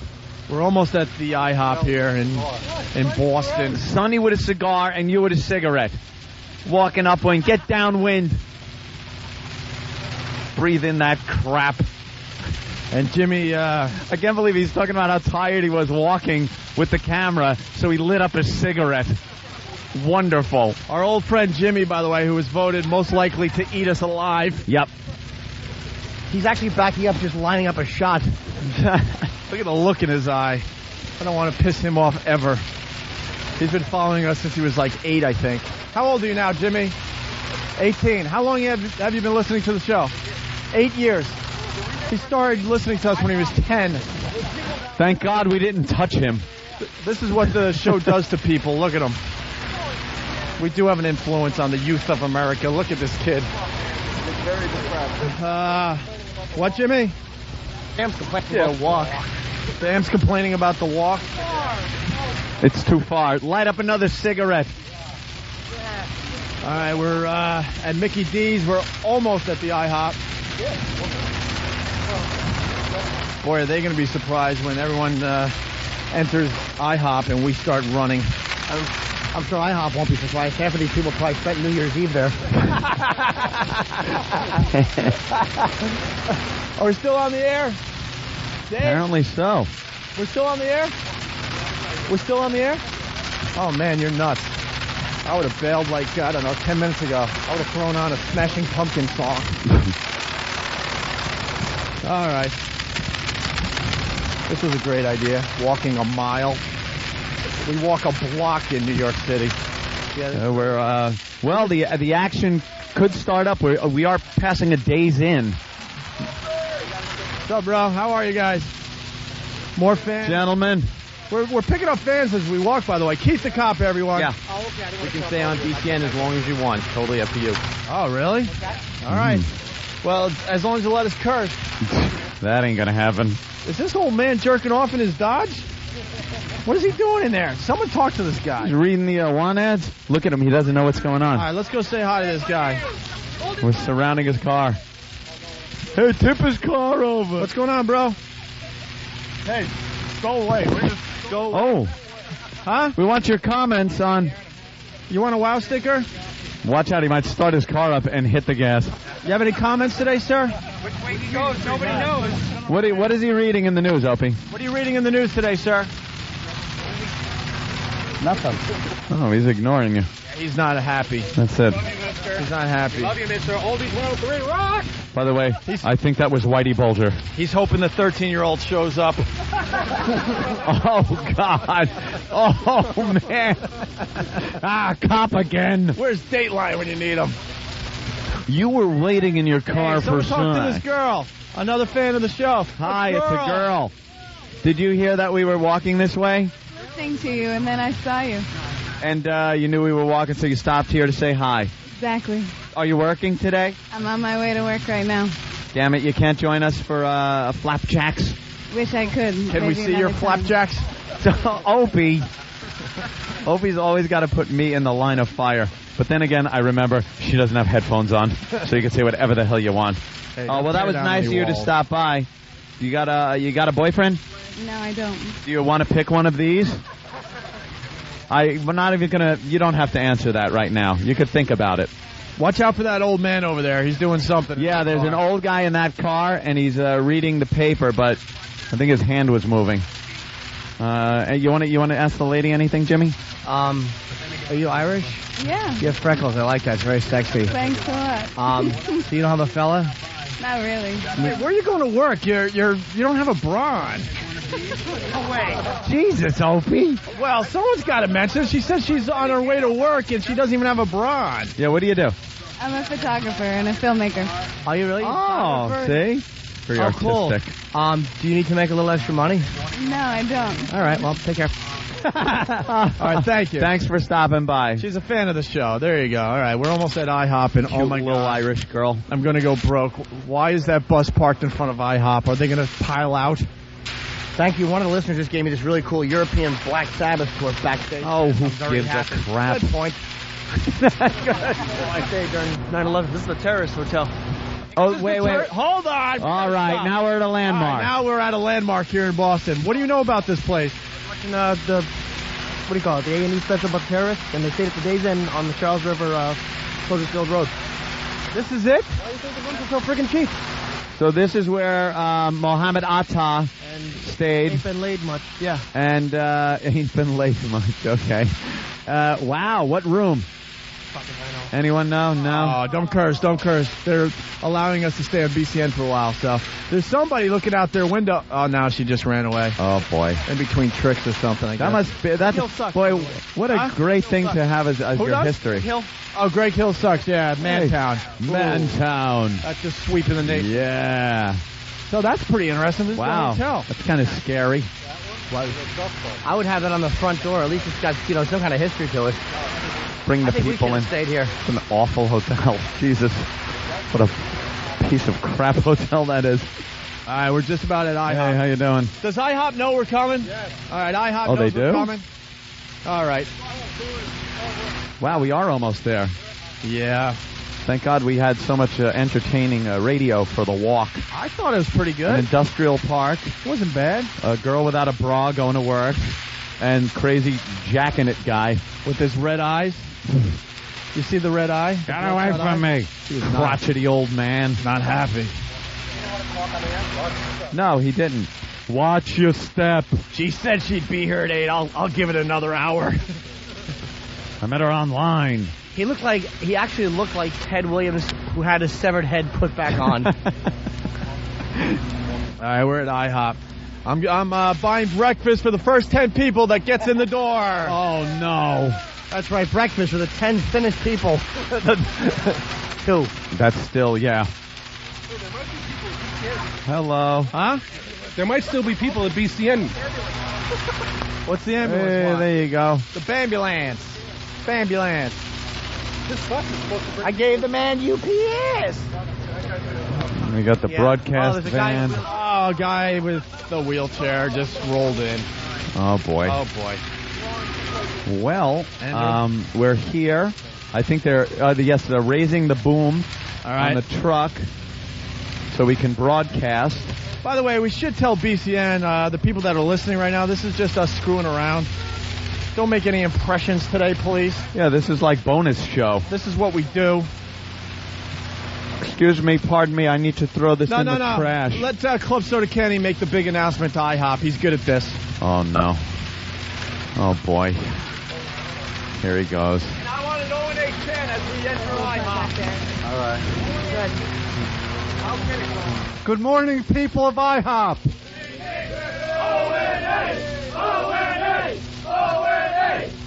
Please welcome the stars of radio, Opie and Anthony, and their entourage. Wow, there's got to be 7 people here. Hi. Happy breakfast. Enjoying your breakfast. Very good. Thank you. Yes. You need electricity to walk. Good. Oh, you haven't ordered yet? What are you going to get?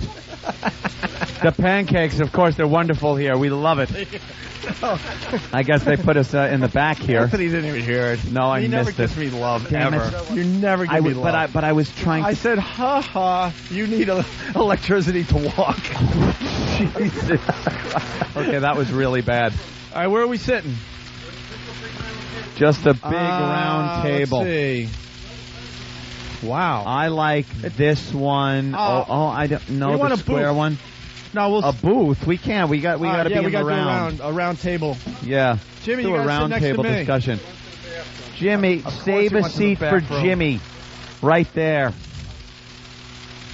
Oh my God. E-Rock, what are we going to eat? You can let her hand go. They're not going to attack her.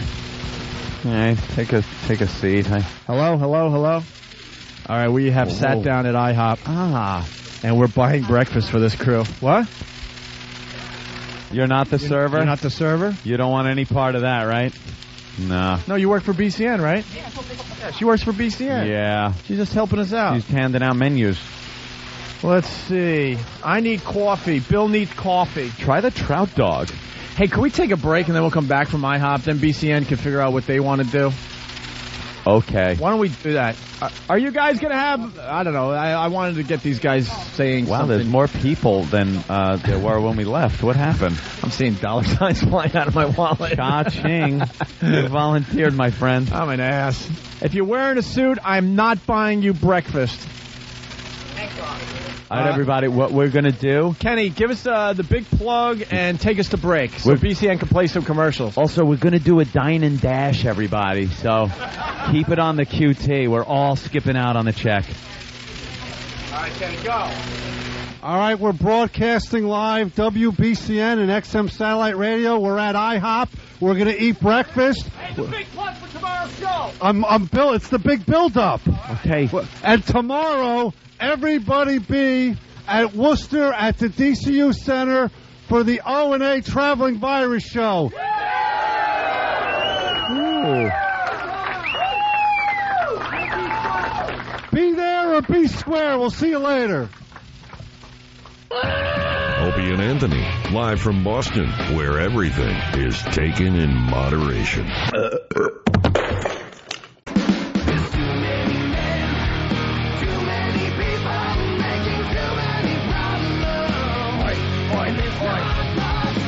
I think we're back on the radio. Wow.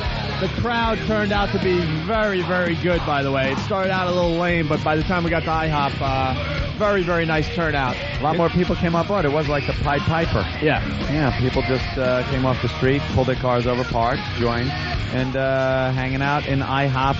They've given us pretty much run of the joint. And I'm paying for breakfast. Yeah, this is going to be a biggie. Yeah, this is going to be a biggie. That's okay, though. I think we're still on WBCN. I think what's going to happen, Adam 12 is going to take over for a while, and then he could check in with us while we're eating and all that. Oh, that's nice. And we'll stay on XM, obviously. That could keep things a little safer. We have to know exactly when we're on and off, though. You want to speak to the clown, the dunking clown? You're the guy? That's you. Holy crap! This guy is you're a celebrity. Don't keep us on BCN for a little while. You were the one at Lollapalooza, right? Ozfest. It's Drown the Clown. Here, all right, Drown the Clown. The Bozo Boys. So now... What are you looking at, you crackhead? What are you trying to do? Show your girlfriend something else you can't do? Hey, buddy, I feel sorry for your girlfriend. You can't even get me wet. This guy, Bill Burr, found you at Ozfest, and we said we have to have this guy for our O&A Traveling Virus. So he's going to be working the dunking booth, obviously. Do you bring around security? No, we don't need security. You're not one of those guys? Because there's a lot of guys like him, and they have their own security, because some of these guys get really pissed off at the insults. They want to kill you. We're all right. 30 years I'm playing clown. No incidents. Everybody has a good time. It's good entertainment. It's great. And join Opie and Anthony at the Virus Tour. We're going to have a great time. Come on out and have some fun. Can we have it like a...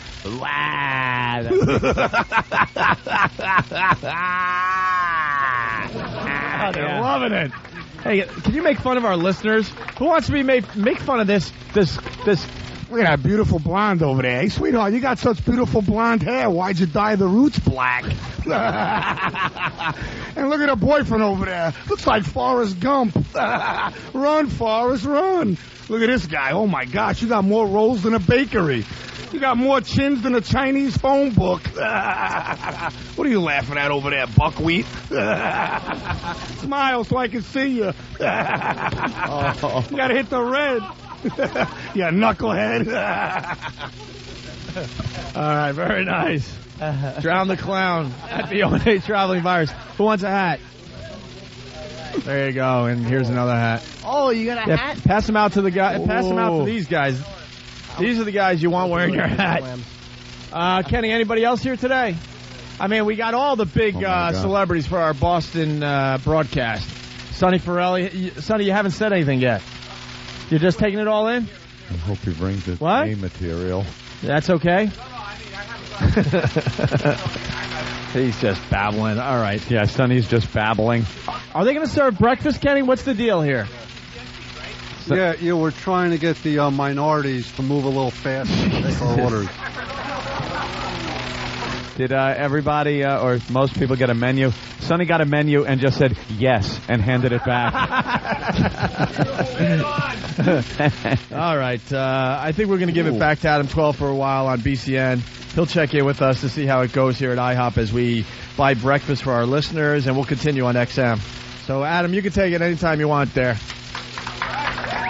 What we're going to do. All right, I hope We're going to eat for a little while, and then we're going to bail. These guys will get their food and then join us back at the parking lot, okay? Yeah, everybody back to the base camp. Because we got a bus outside that'll bring the show back to BCN so we can continue broadcasting for XM. And we got to get some dirty songs out of John Valby before we get out of here today. Yeah, what the fuck? Whoa. Hope we're on XM only. I was just throwing a test word out there to see if we were still on BCN. If I see people running and panicking, then there's a problem. How is it? We all right? Okay, great. We have a go for the F word. Jimmy, good. Oh, Jimmy's got the little clown hat shirt on. The guy like in like the hat right here. Yeah. Oh, Chuck Mangione. A Clockwork Awful.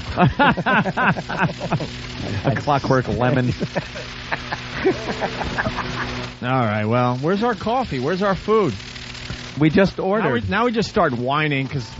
Don't say anything bad until we get our food, so they spit in all their food. That's a good point. Jimmy's... oh, there it is. Now.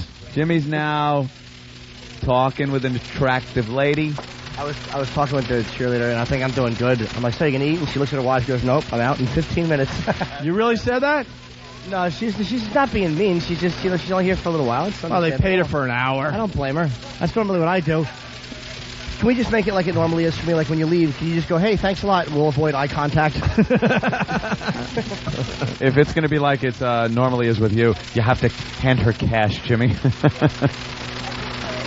I know. All right. Anybody else? Coffee? No, thanks, Oh, cherish that thought.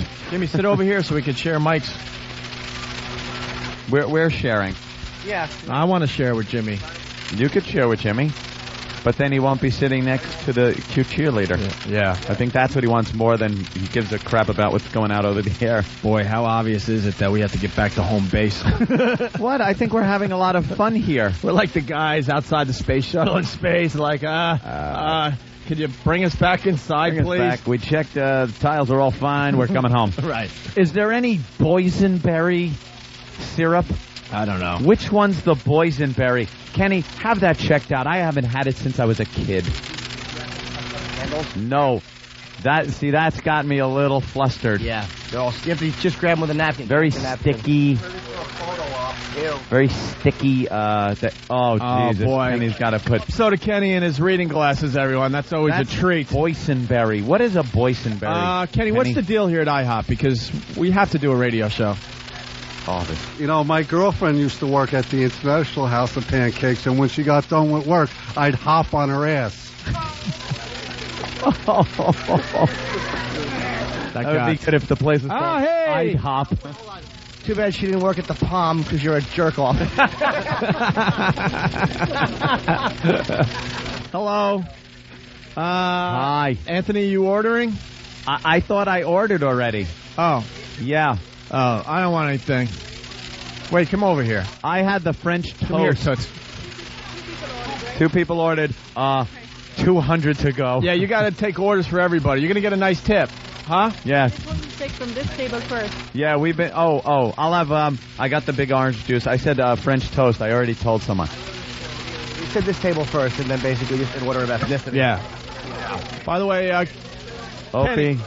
Kenny announced to everyone what's going to happen. We're going to leave soon to continue broadcasting. And then these guys could eat and then tell them to join us back at the parking lot for more festivities, okay? All right. All right, listen up. We're going to all eat breakfast, all right?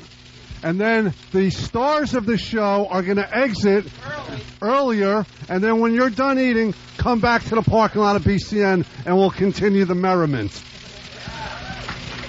Because I don't want them to think we're running out on them. No, we got tickets. Did these people get their tickets yet? No, nobody got tickets. That's why they're still hanging out. See, we're smart. I was feeling good about myself. We're smart. No, everything's going good, though. Yeah. So when we get back to the parking lot, they get their tickets? Yeah, that ensures them to come back. Dave Wellington says do it here. Yeah, start handing out the tickets, because maybe some of these people have to go to work. Well, they don't have to go to work. Look at them. Nothing? Yeah. Huh? All right, so How about Keith and Chris Rucker from BCN will go around the room and distribute the tickets equally. All right. And if you want free breakfast, stick around. Yeah. Did you order anything to eat, Opie? No, I ate the steak and eggs from the Palm. Oh, yeah. Oh, that's right. You kind of gorged full. out I was the eating other the whole place. show. All right, everybody, be cool. This is a robbery. You fucking... Less of a tragic scene than this fucking one is. We better order soon, though, because half of the bowling gigs to get to. What should we do? Should we have, like, Derek play a little bit? Why? Are you guys going to eat? This is what XM's all about. Yeah. It's kind of, if we're on the road, I'm going to love reading the message boards. It's like, dude, what the fuck? We listen to we eat? Yeah, that's what you're going to fucking listen to. That's what you get today. Eat it. We're big stars. Read the papers today. We do whatever we want to do. We don't have to do anything today. We got a lot of press. Remember when we first went on XM? Called coasting. Enjoy it. Yeah, we said there's going to be some times we're going to have the opportunity to do things that we can't do on regular radio. You're going to be able to listen in like voyeuristically to maybe us eating at an IHOP. Not the most exciting thing, but very voyeuristic. But you get shit like that. And if you're lucky, Jimmy will take a dump live on the air today. Wow. Is anything going on in there yet? Oh, yeah. I've been drinking half and half. Whenever I drink half and half, I cut a lot of gassers. Because she should be brought in on what's going on. You really don't have to hang with us anymore. Yeah, we all get right. it. We know you don't want to. Fun to hang out. It's fun. Yeah, it looks it. So as soon as we get out of here, I'm probably going to take a dump that, like... What? Steve, what do we got? Well, whenever you want to wrap up, we got about 10 to 14 minutes of stuff that Derek's got set aside, and the bus will bring us back to BCN, and we'll continue on with XM there. All right, very good. We definitely want to get back some more John Valby songs John in. Valby stuff. Yes. Or can we do that from here? Oh, boy. You won't be able to hear it. Huh? Why not? I want to hear it. We will be able to hear it. The two people with headphones. Oh, I know, but I'm just saying for XM. Have John Valby play a song. Is that possible? That could be pretty cool. We could, like, interview John Valby. He's over there. We're over here. We're eating. He's playing. He's cursing. We're Jimmy will be burping. angry because he can't hear it. And Jimmy's dumping. Maybe we could share headphones. Get your head right next to mine. Ooh, I would like that. We'll snuggle. You do anything exciting yesterday, Jimmy? Went to the gym. Yeah.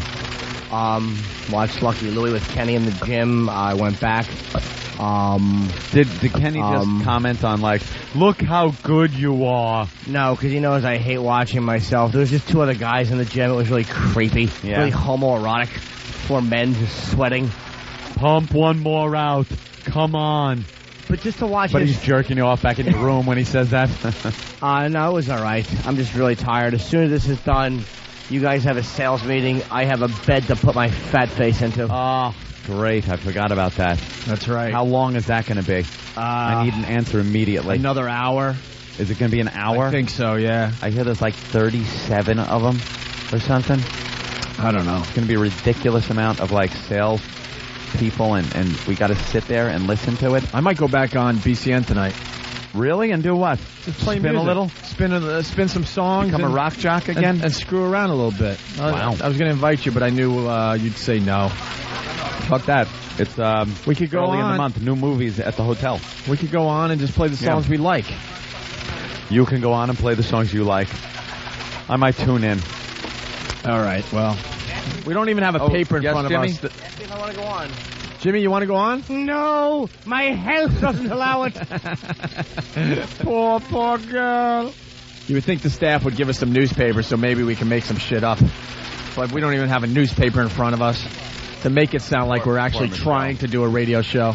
She's sitting here like, why me? Jimmy. Why me? How many cheerleaders are there? 23. Cheerleaders total, yeah. So there was a 1 in 23 shot that you would be the one that had to do this drivel. I'm so I want lucky. to apologize I'm so to you. lucky. Thank you for having me. You are a trooper, man. What a diplomat. She's actually is that very what that nice. is? She's Yes, a nice girl. very nice, We're very glad she cute. was here. Yeah. And, I wouldn't want to be here if I was her, surrounded by all these fucking unattractive guys. Is this the most amount of unattractive people you've ever had to hang out with? No way. I see some hotties in the crowd. You do? Yeah. Wow. Trying to figure out who they could possibly be. Just squint a little, she says. Okay. He's got a sense of humor. Hey, John. Hey. John Valby, back in the studio. Yeah. Hey, is this sounding like anything? This is sounding nuts. Yeah, well, now we can play some dirty songs. Oh, my God, that's so loud. Because we're only on XM right now, so you can let the curses fly, okay? We're not on BCN, right? All right, we're only on XM, John. What's the big gig tonight and tomorrow? Faneuil Hall tonight at 10:30, and Hukilau in Chicopee tomorrow night. Very nice. You guys are in Worcester, though, so, you know, you gotta, how about... Give me another shot of Rotgut. The bitch's face looks like a horse butt. She's coming on to me, but as long as I can see, my hand is looking much better. I don't care how much money I gotta spend. Gotta get this girl out of focus. Someone drive me home, I'd rather be alone. My hand is looking much better. Well, it's looking much better, so I don't want to let her get close to my gland. Listen, lady, no offense, but in the morning I don't have to talk to my hand. When I'm done, yeah, give me another shot of turpentine. Ain't got time for no cheap wine. Bourbon, rum, and scotch, pour it on my crotch. If it's drunk, maybe it'll let her. If it's drunk, maybe it'll let her. Cha-cha-cha. Cha-cha-cha, John Valby, yes, very good. Oh, yeah. Most of the people here at IHOP can't hear you, John. That's why no applause, okay? I don't... All right, but they're listening to you out there on XM. Oh, yeah, all right. XM World, oh! John, are you getting drunk in the studio? I'm starting to get a buzz. You found the beer? Good. I think there was a bottle of vodka or something by where I was sitting. I brought a little flask of tequila myself. Oh, tequila. I know he's not lying. Tequila in the morning. Oh, my God. What a way to go. Hey, how's Ron, by the way? Ron's doing excellent, man. He's a happy guy. Ron's John Valby's silent partner for many, many years. Yeah, he's the genius behind the whole thing. Yeah, most people don't realize that John Valby's gay. Had a very good partnership for many, many years. Now, you met Ron, like 30 years ago or something like that? 30 years ago. We played in different rock bands, and we'd be on the same show, and then I started a solo act, and he came and saw me, and then the next week he came and gave me a song, and then he would do that every week for, 26, 27 weeks. He showed up one time, and I was doing all of his stuff, and he goes, hey, what's going on here? And we ended up, I begged him to go on the road for 4 years, and he finally did. Hello? Yeah, that's that was a stupid good success story. You might have heard crickets during that. Yeah. That was just wonderful. Well, at least I didn't have any boysenberry fucking jelly. Yeah, at least we're not talking about syrup. Yeah, he could dish it out. John, you got another one in you? Yeah, let me see. Hey, what's the dirtiest song you got? I fucked a dead whore by the roadside. I knew goddamn well she was dead. The skin on her belly was yellow. There wasn't a hair on her head. While thinking about my dilemma, I realized my terrible sin. So I placed my lips on her pussy and sucked out the load I shot in. Bring back, oh, bring back my semen to me. Bring back, oh, bring back my semen to me. All right, that could be one of the that's dirtiest the worst songs ever. Yeah, that's the worst, huh? I think that's pretty low. And one of my favorites now. That's really good. You have anything that's topical? Topical. Oh man, you're hurting me now. It's too early in the morning. Yeah, the Katrina one, that was kind of topical still. Yeah. You did some bush bashing. What else? Yeah, I don't know. It's too early in the morning. Yeah, he told you, Opie. All right, too early so in the morning. For promoting yourself, John. Well, yeah, that's why I'm where I am. All right. I could do Christmas. Fuck that. All right, John Valby, everyone. John, we'll see you back at the studio. Yeah, don't go anywhere. We'll be Okay. back. Just have All to right. wait. I don't know what the hell they're... Is John actually on the air right now? No, he's waiting, right? Yeah. Okay, because the clown had a song. Here's a real good one. Oh, wow. Got a Christmas song. You guys want to hear a Christmas Oh, boy. Oh, no. boy. Oh, no, it's going to be a gem. All right, hold on. We're going to give you a mic. This is the Drown the Clown. Yeah, I had to look at your name. What a dope I am. And you'll be at the O&A Traveling Virus tomorrow night at the DCU Center in Worcester. And it's Drown the Clown. Yeah! Hopefully. All right, it guys really out there, this happens is my tomorrow, version of Twas and the he Night drowns. Before Christmas and All Through the House. All right, this is my version, the clown version. 'Twas the night before Christmas and all through the house. Not a creature was stirring, not even the mouse. The stockings were hung with chimney with care. Hope that St. Nicholas soon will be there. No, wait a minute. That's the wrong version. 'Twas the night before Christmas and all through the house. Everybody was stoned, even the mouse. I in the hula house, my mom in jail. I just settled down for a piece of tail. Without on the roof, I heard such a clatter. I rose from my chick to see what was the matter. I flew off the window, flew off the sash, tripped over the broomstick and fell on my ass. And what should my bloodshot eyes should appear but a rusted old sleigh and 8 horny reindeer? It was a little old driver holding on to his brick. I knew in a moment it must be St. Dick. He came down the chimney like a bat out of hell. I knew in a moment the old bastard had fell. He filled the stockings with wine and beer and a big rubber dick for the family queer. And as he explained as he drove out of sight, fuck yous all, I had a hell of a night. Wow. Imagine if we never heard that. John Valby's laughing. John says drink a tequila back at BCN. I actually got more laughs out of the original version. John. You're right, John. Yeah. How about pimp, slut, huge hooters, everybody grabs? Grandma's good eating, her cooter's full of crabs. Tit lick, twat slick, sperm covered bun. Don't walk through the big dig, run, fucker, run. Yeah, that's good. And very topical. Yeah, I knew there was one in there somewhere. All right. Come on, I got to go home. I got to go to sleep, man. I'm an old fart. We'll be back there very shortly. But I thought we were having fun, John. We are having fun, but I need to have fun tonight, too. All right, the big plug, John. We'll let you go.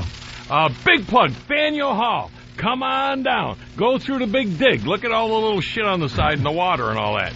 And then go see O&A tomorrow in Worcester. Oh, yeah. I was supposed to say, call for tickets, 617-248-9700. Like they're going to fucking write that fucker down.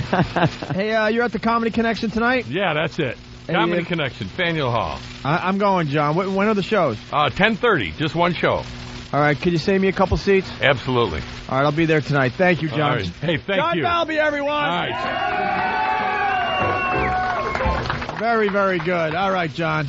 There's one other thing we got to do, and then I think we should hit the road. I think you're going to have to take your breakfast to go, Ant. Is that all right? Yeah, give me a doggy bag, as they call it. And you guys get breakfast. We'll pay for it, and then if you want, you can join us back at BCN.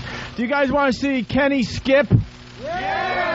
Oh, this is a treat. Seeing a big retard. All right, hold on. Kenny, you got to start from over there. This is a photo op, everybody. You got to start from that back wall. Everyone clear out. Give him some room. He looks like a giant Seinfeld. That's the code word for Jew. All right, here goes Kenny skipping. This is just terrific for everybody. Move out of the way. Here comes Kenny. He's coming through. Oh, he's not stopping. 6'6", skipping all the way to the front door. All the way. Passing some black family. Wow, he went all the way on the other side of the IHOP. Wow, he went all the way around. You guys, when he comes back, give him some love. Here he is, Club Soda Kenny. skipping around the IHOP. Very nice. Big Seinfeld. That is really Giant funny. Seinfeld. I smell bit. I haven't said that in a while. Funny. but Wow, he's I smell okay, bit. and he returns like a boomerang. All right. A big retarded boomerang. All right, Kenny, we should leave. We got to get back to BCN. You guys enjoy breakfast. We'll see you in the parking lot, okay? Bring back my French toast. Everyone get their tickets. Yeah, don't worry, you'll get your goddamn ticket. Oh, you Wait, did? how are we handling the bill? I don't know. We're leaving. We're No. dining and dashing. Did you get something? Dave, how are we handling the bill? Never brought back. How are we handling the bill for this? You want to come back and pay? Yeah. He'll come back with my credit card. Kenny will come back, I promise. Just work it out with the IHOP staff. We'll be back. Kenny will come back with the credit card. Thanks, guys. Oh, yes. Yeah, return when you're done because we'll be over there. Over there now. We're leaving IHOP to continue broadcasting Yes. from the WBCN More studios. people here. Wow, this place is packing out for breakfast, I guess. I don't know what they're here Wow. for. Looks like breakfast, I guess. You know something? Huh. I should have gotten my food. Well, we got What more the hell food was back that at the about? studio. No, I understand, but You're going to come back? Yeah. And plus, you got a big Palm luncheon. Oh, that's right. All right. There's something you don't see every day in Boston. No. Hey, man, how are you? Certainly, sir. All right, we're going to take a break. Dirk's back in New York. Dirk's going to do a little filler crap as we drive back to BCN. We'll see you in just a bit. It's Opie and Anthony live from Boston. Come see Opie and Anthony live in Boston and witness E-Rock, the only thing that falls apart worse than the Big Dig.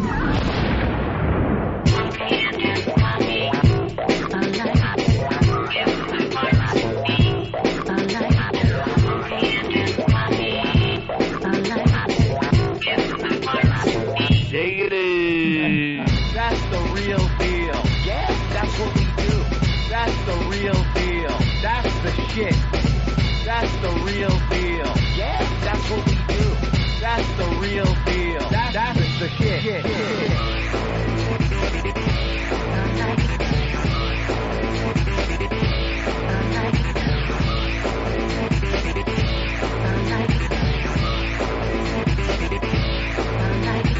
Dance, motherfucker, dance! Take it in. Dance, motherfucker, dance! Take it in. Dance, motherfucker, dance! Take it in. Dance, motherfucker! Take it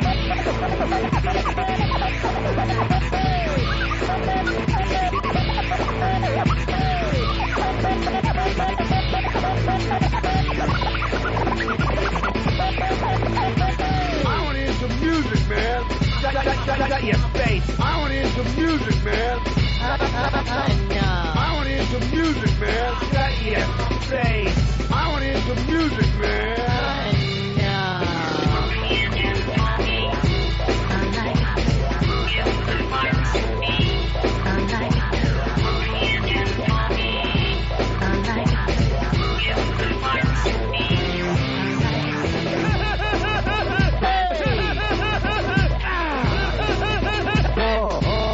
Terrific.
That's the real deal.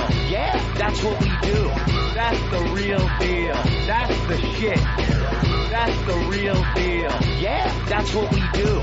That's the real deal. That's the shit. That's the real deal. Yeah, that's what we do. That's the shit.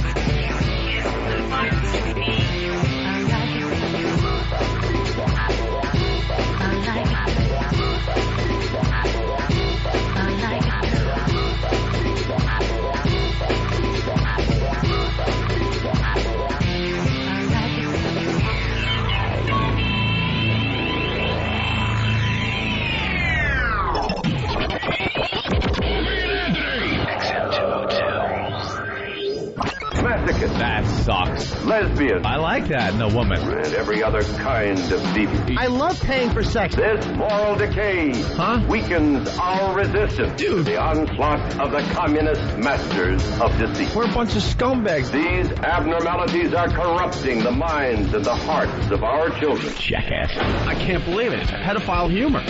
It's depressing and horrendous. It's awful. A bunch of idiots. Perversion for profit. Here it comes! Here it comes! The Opie and Anthony program. El virus de Opie and Anthony. God, that irritates me. It's just like somebody took a bat to my brain. We're the only radio show that makes you want to hate us. Opie. I want my coffee. Anthony. I want that fax. Jim Norton. I want Ozzy. We are going to dumb this thing down to the point that we're going to be #1 with Down syndrome children. Hysterical. The Opie and Anthony Show. But enough of this palaver. Let's get the show on the road.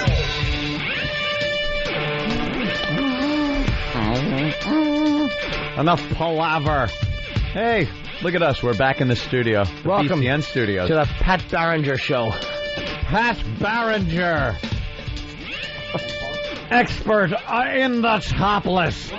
Yeah, we're on the air. What the hell do you think we're doing here? Just talking for our health. What are we also BCN? No, we're just XM. Right. Go fuck yourself. We got to talk about the clown. Oh my dear sweet Jesus! Did you talk about the strip bus? Screw the strip bus right now. All right, got to talk about the clown. All right, set it up before he gets to a radio. If he gets to one, it'll probably be in 1940 where his material is. Look at you. You're as fat as a Zeppelin. He made Rich Voss sound like Bill Hicks. Oh my God! That guy. Look at this menu. Joke. What is this? The Emancipation Proclamation? Them old ass references. More chins than a Chinese phone. Does he?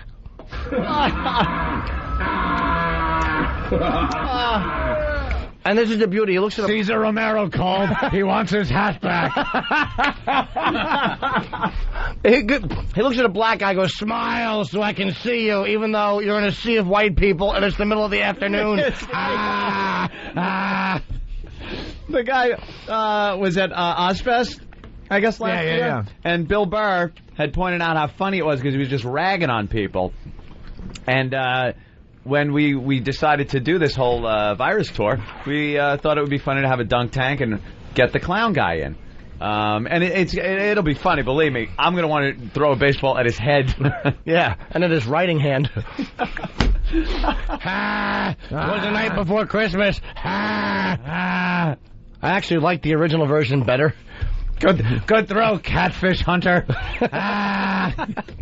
The guy could not come up with a reference from the past 25 years, I think, was the closest thing. Oh, my God. Hey, how about that Watergate? Run, Forrest, run. Ugh.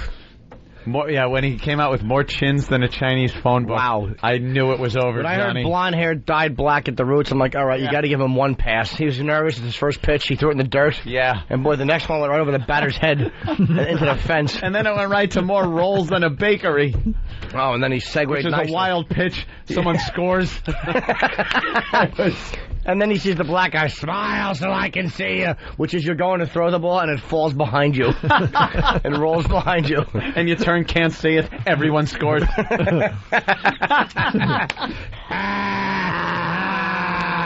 Nice jacket. Who are you?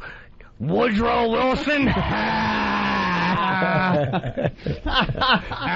An empty boat. Oh, this is the worst hack joke. Look at you two guys. You look like bosom buddies. Oh, my God. Please dunk the shit out of him tomorrow. That's what I want to see. Oh, look at that. We just beat the rain. Really? Wow, it is pouring out. It's like a monsoon. Can we talk about the bus with the stripper pole?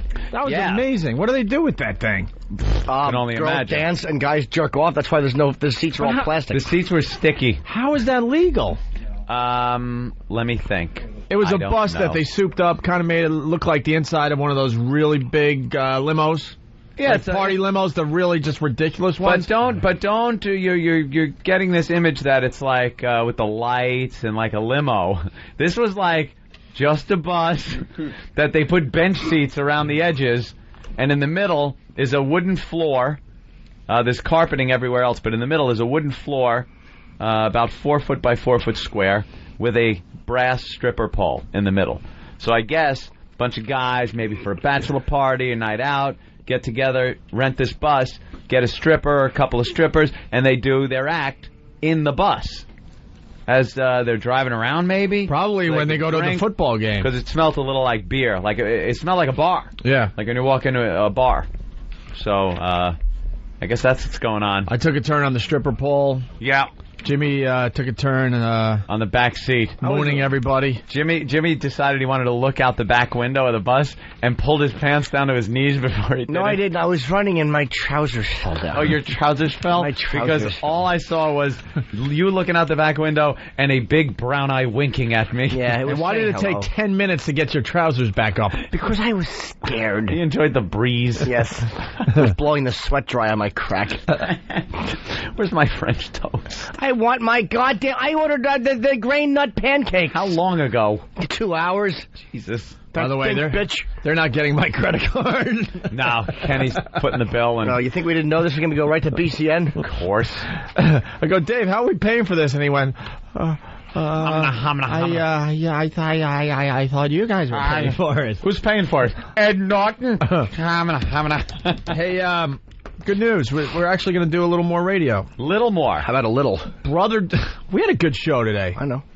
I don't appreciate that, Jimmy. We had Being a good show today. reprimanded. We had a good show today. I'm not saying we didn't. Brother Joe Yes. was on the WB11 this morning in New Yeah. York City. A couple of days ago, Joe called up and said that they were having a vote on the WB in New York for tribute bands. They were to play, and you go to the website of WB, vote, and I guess having a nationally syndicated radio show that's also on satellite plugging one of the bands may have put him over the top. That is so against all the rules. Some people were sending the rules. Now that it's over and he already did it, so some people sent the rules to me, and it said that you're not supposed to do anything to slant the voting. It's supposed to be completely fair and balanced and everything. Meanwhile, national radio program gets behind one band. So, of course, Joe won. To you, the band. I would like won. to see how many votes the second place band got. Oh, probably like 50. And then Joe got like thousands upon thousands. And they played. They played today. I didn't get to see it or hear it because we are in Boston. I guess Derek has it back in New York. Dirk has it? Dirk has it back in New York. So, what is it labeled? J-O-W? Joe? That unspelling idiot. Oh, they don't have it yet. We got to don't have it. We got to fill. We'll get it there. There's no rush. But we were supposed to have. But then, oh, my French toast! Where's my fork? You got French toast? Phil Opie. I did. Put them there. I'm eating. Oh, where's the syrup? I like mine with syrup. Wait, I got the grain nuts. Which ones are which? I don't know. You get nothing. Oh, do you have apples on yours? That looks delicious. Yeah. Let me have that's it. okay. Gimme. I'm just going to do this and pick it up with my fingers. Because I washed my hands. Where's my napkin and after fork? I had my cock in it. I want to eat with my napkin and fork now. Don't touch my napkin and fork, Keith. Thank you. Thank you. What did Opie get? Who wants my pancakes? I'm having my pancakes. I'm allergic to apples. I like apples. Well, then have mine. Someone Jimmy's can have got mine. his napkin shoved down his shirt like it's supper time. When I was a boy, my father would do something and say, "How do you like them apples?" And I would say, "I don't care for apples. It feels like your penis in my backside." I'm going to do what Jimmy did. Whoa! I'm going to tuck. Hey, get a picture of these guys with their napkins tucked nice. I don't want my shirt getting... I'm enjoying my pancakes. I am so scared of syrup. Where's Oh, there we go. We're gonna attempt to talk to Brother Joe. Oh, he's on the phone? Yeah, I don't know how to do this though. Uh-oh. Just pick it up and then Do I do this? Patch him through. Hey Joe, what's going on today? Ah, yeah. Down the phone line, please. See, we got Hey Joe, how's it going today? Uhura. Patch him, Joe. Ah, Brother Joe. I'm on the phone. What's going on, guys? What's up? Your volume? I hear him. Your volume's a little low, but Yeah, so is yours. I'm in the truck, man. We're heading back to Port Jefferson. We just did the WB thing. Couple of songs. how'd it go? It went killer, man. It was really good. These things will be definitely good for demos to pop up to agencies and stuff. And the new drummer worked out great. Everything looked really good. Pro taping. It was really good, man. Great time. Yeah. And so, did anyone question why you got so many votes? Yes, actually, it was blatant. It was way out front. Everyone, Emily Francis, who did the interview, said, so you one of you guys is related to Anthony and blah blah blah, and the whole thing was blown wide open. We didn't care. I wasn't deluding myself into believing we won it on our own merits, but it turns out we were the most popular band in New York. So fuck everyone else. You know what? A win's a win. That's right. A little nepotism never hurt. We don't care. We use steroids. A win's a win. That's what it is. It's like you use steroids. Huh? I thanked everybody on Whackbag and we did the old WB shout out to O&A. Oh, the shout out. How good that is, but it was good, man. We had a lot of fun doing it. It looked great, sounded great, and we're taking it up to Foxwoods tonight. We're going to be up at Foxwoods tonight? Okay, very good. See you, buddy. I'm not saying see you. I think I have. No. They're telling us you got to go. Yeah, Brother Joe. Have a great weekend, Brother Joe. Congratulations, man. These guys are going to eat, and we're going to play your WB11 performance right now. Ooh. All right, Brother Joe. Thank you. Thanks a lot, guys. All right. Good to my own brother. It's a good time to be a fan of this radio show. Thanks, Brother Joe. Derek, track 1, intro into Vertigo. Very good. Oh, okay. Let's check this out from earlier this morning. Brother Joe and To You. All week long, we've been introducing you to several local tribute bands in our area. And as promised, the winner of this week's Battle of the Tribute Bands contest is To You. And they are here today to play for us. Here To You performing Vertigo.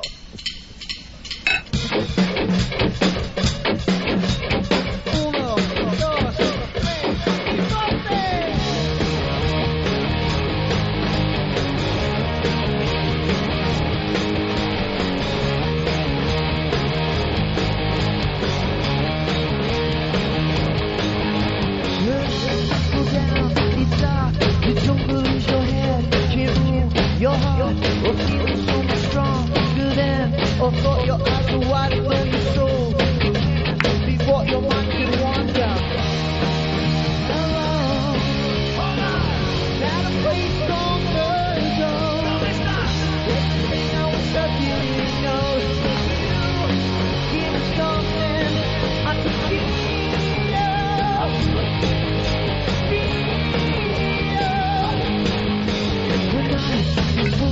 Your bullets from the sky. Okay.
There you go. Yeah. Dude, I can't help laughing at the telling us you gotta go. What? I don't know why that hit me so funny. Wait, the what? Just when Ed said to Joe, yeah, they're telling us you gotta go. I don't know why that hit me so funny. Telling us you gotta go. What else we got from the man. WB11? Talking plugs. Let's Hey, good song. You sound like the Underground Railroad. All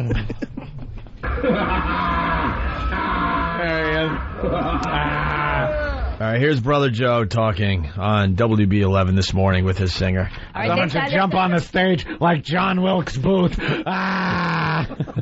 Sorry. Here we go. All right, thanks, guys. We're back with our winning tribute band to you. Welcome to Joseph Cumia. Howdy. Cumia. And wait, tell me your last name again. DeVoe. You guys have very interesting last names. Congratulations, you got 20. Look at the paper. It's in it every day. Dump it. Wow, I wonder where that came from. Gee, yeah, I help from a little family connection that happens to be the broadcast. Yeah, you know. We don't delude ourselves. We're just the most handsome. Well, you're everything. You're the best, the most handsome. I'd say the most popular in New York. And Anthony, huh? They like giving you guys a lot of they helped us a lot. They helped us a lot. Anthony happens to be your bro? Yep. And, we called in the other day, and all the pests from Whack Bag did the right thing. Hey, pests. Made us and are they broadcasting right now? Yeah. Actually, they're doing a live broadcast across the country. Hey, all radio listeners across the country. That's awesome. All right, if we could meet you, too, what would you say to Bono and Edge? Before or after I saw it myself. We haven't even thought about it. I figured next time we meet him, it'll be in court over some kind of event. All right, you guys are performing at Foxwoods tonight at the Big Ale House. Your brother. August 5th. And now take it away with I Will Follow. Absolutely. Good song to lead into the weekend. It's not my brother. You hear him? Sounds like, you sound like Brenda Vaccaro. You were gonna ask me for money? Oh no, here you go, ma'am. Here's 20. Oh, you're a lovely person, Joe. You're a lovely person. Please, I got a sick kid, mister. See your brother shoving a phone into an older man's mouth? You sound just like you too, Joe. Don't put the phone in my mouth.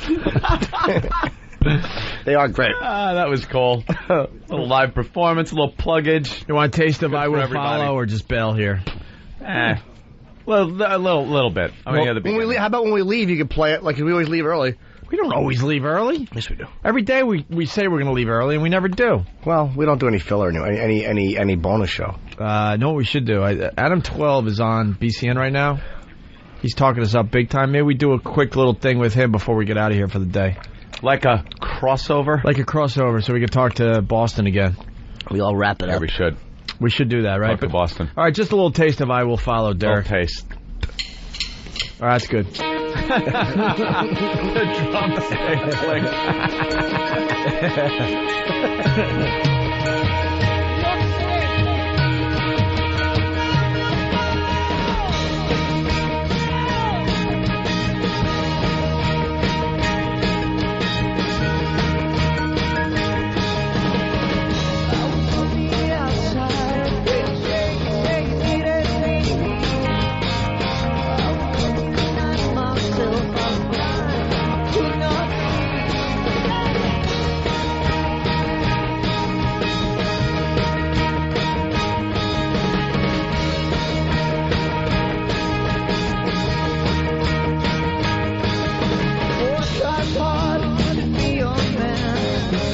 That's terrible. I'm sorry.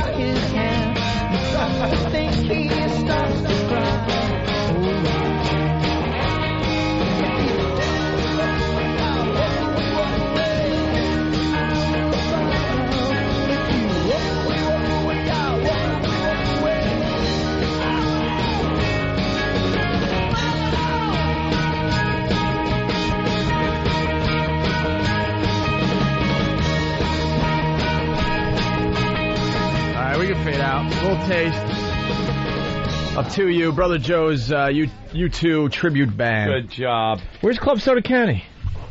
I got to thank BCN real quick. They gave me this fantastic signed Ozzy poster that's framed beautifully. It's nice and heavy. I know. Look at what they gave him. It's amazing. Let me see. I haven't seen that yet. Look at this thing.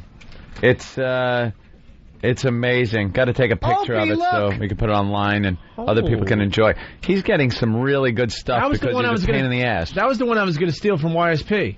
Oh, really? Yeah, they had that one when I was down there just hanging out, and they refused to put me on the air.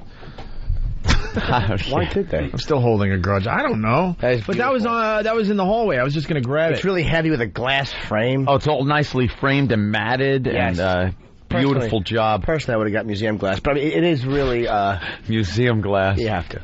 Yeah, you definitely have to. It protects the signature. Hey, that's gorgeous. Thank you, Dave. Where's Kenny? Oh, he's still at IHOP. He didn't have enough money to pay for breakfast, so he had to wash dishes. You saved yourself. Yeah. Wow, Keith. Good save with the... You know anytime a joke bombs now. Yeah, you just started a new bit, bro. Sorry, Pat. All right. Clown from Moonaki. Can we get Kenny on the phone? I'm going to see if everything's going all right. Yeah, how it went at the IHOP and all that. Or maybe, should we do that with BCN? Can we do another thing with BCN, or is that going to be difficult? You guys check that out. We got I was, quickly, I was listening to the replay yesterday and talking about the prostate exams. Yeah. And how perhaps, Jimmy would get one, or maybe we can even have, listeners who want to, have a doctor come in. Yeah. Mic them. If they've never had a prostate exam, I think it would be kind of funny to mic them in a private, closed room where the doctor then has to do that and listen to the sounds that the guys make, because it would be hysterical.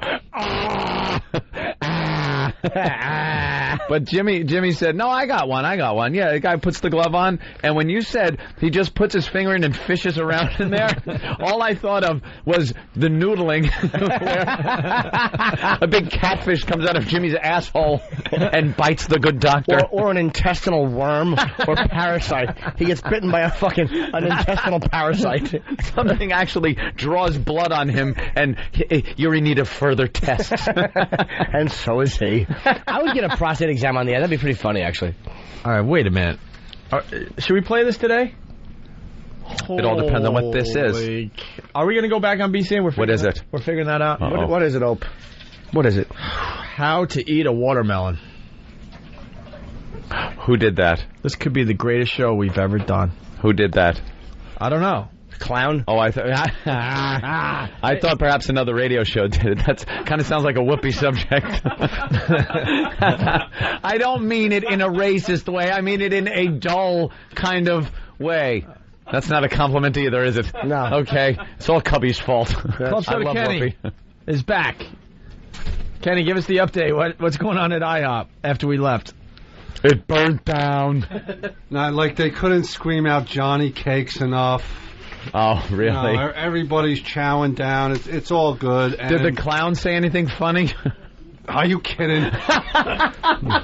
Oh, everyone was stoned. Even the mouse. Was he? Even stoned, the mouse didn't laugh at that poem. Hey, everyone got beer and wine in their stocking. Yeah, Did they? You should go on the Wise Guys show for their New Year's Eve special. The clown and Sonny Forelli were vying for everyone's attention. Of course they were. Yeah. We should have someone there recording it. What about the bill? You didn't get killed too bad. I have to go back? No, I How much? covered. How much? $3.50 with the tip. Oh, that's easy. That's nothing. Ain't bad. That's nothing. Me a bag of shells. That's right. Easy come, easy go. I had it. I went with it. I think that's because those people that work for Dell Technical Service can't add. Oh, is that it? Yeah. Now go. Kenny. Giant Seinfeld. Holy shit, was that funny? That's a new bit waiting to happen now. All right, we got to get Seinfeld lines for you now. George has got to write it. Yeah. Yeah, we'll write it. That's an easy write. Steve, what's going on? Who are those people? Steve? They are working on it. They can absolutely make it happen. And is this on? Oh, yeah. Plug into the computer. You got to let us know when we're on, because Is this on? we just want to thank Boston for having us. Yeah, they can make it happen. And I know we're talking to some Boston listeners through XM, but yeah, we want the big push. Right. Because we're doing that tomorrow That's right. evening. We want to remind them to watch Lucky Louie.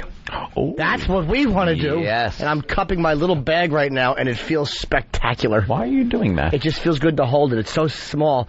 You know what? It feels like a satchel with 2 small marbles in it, but the satchel is wet on the bottom. And the satchel? That's right.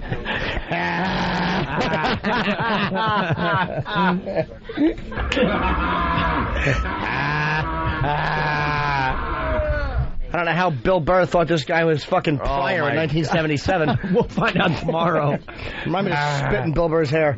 Bastard. All right, we're trying to figure out. 2 Jews walk into a bar. They own the place. Do they? Yeah. Yeah, look at this guy. Guess who's coming to dinner?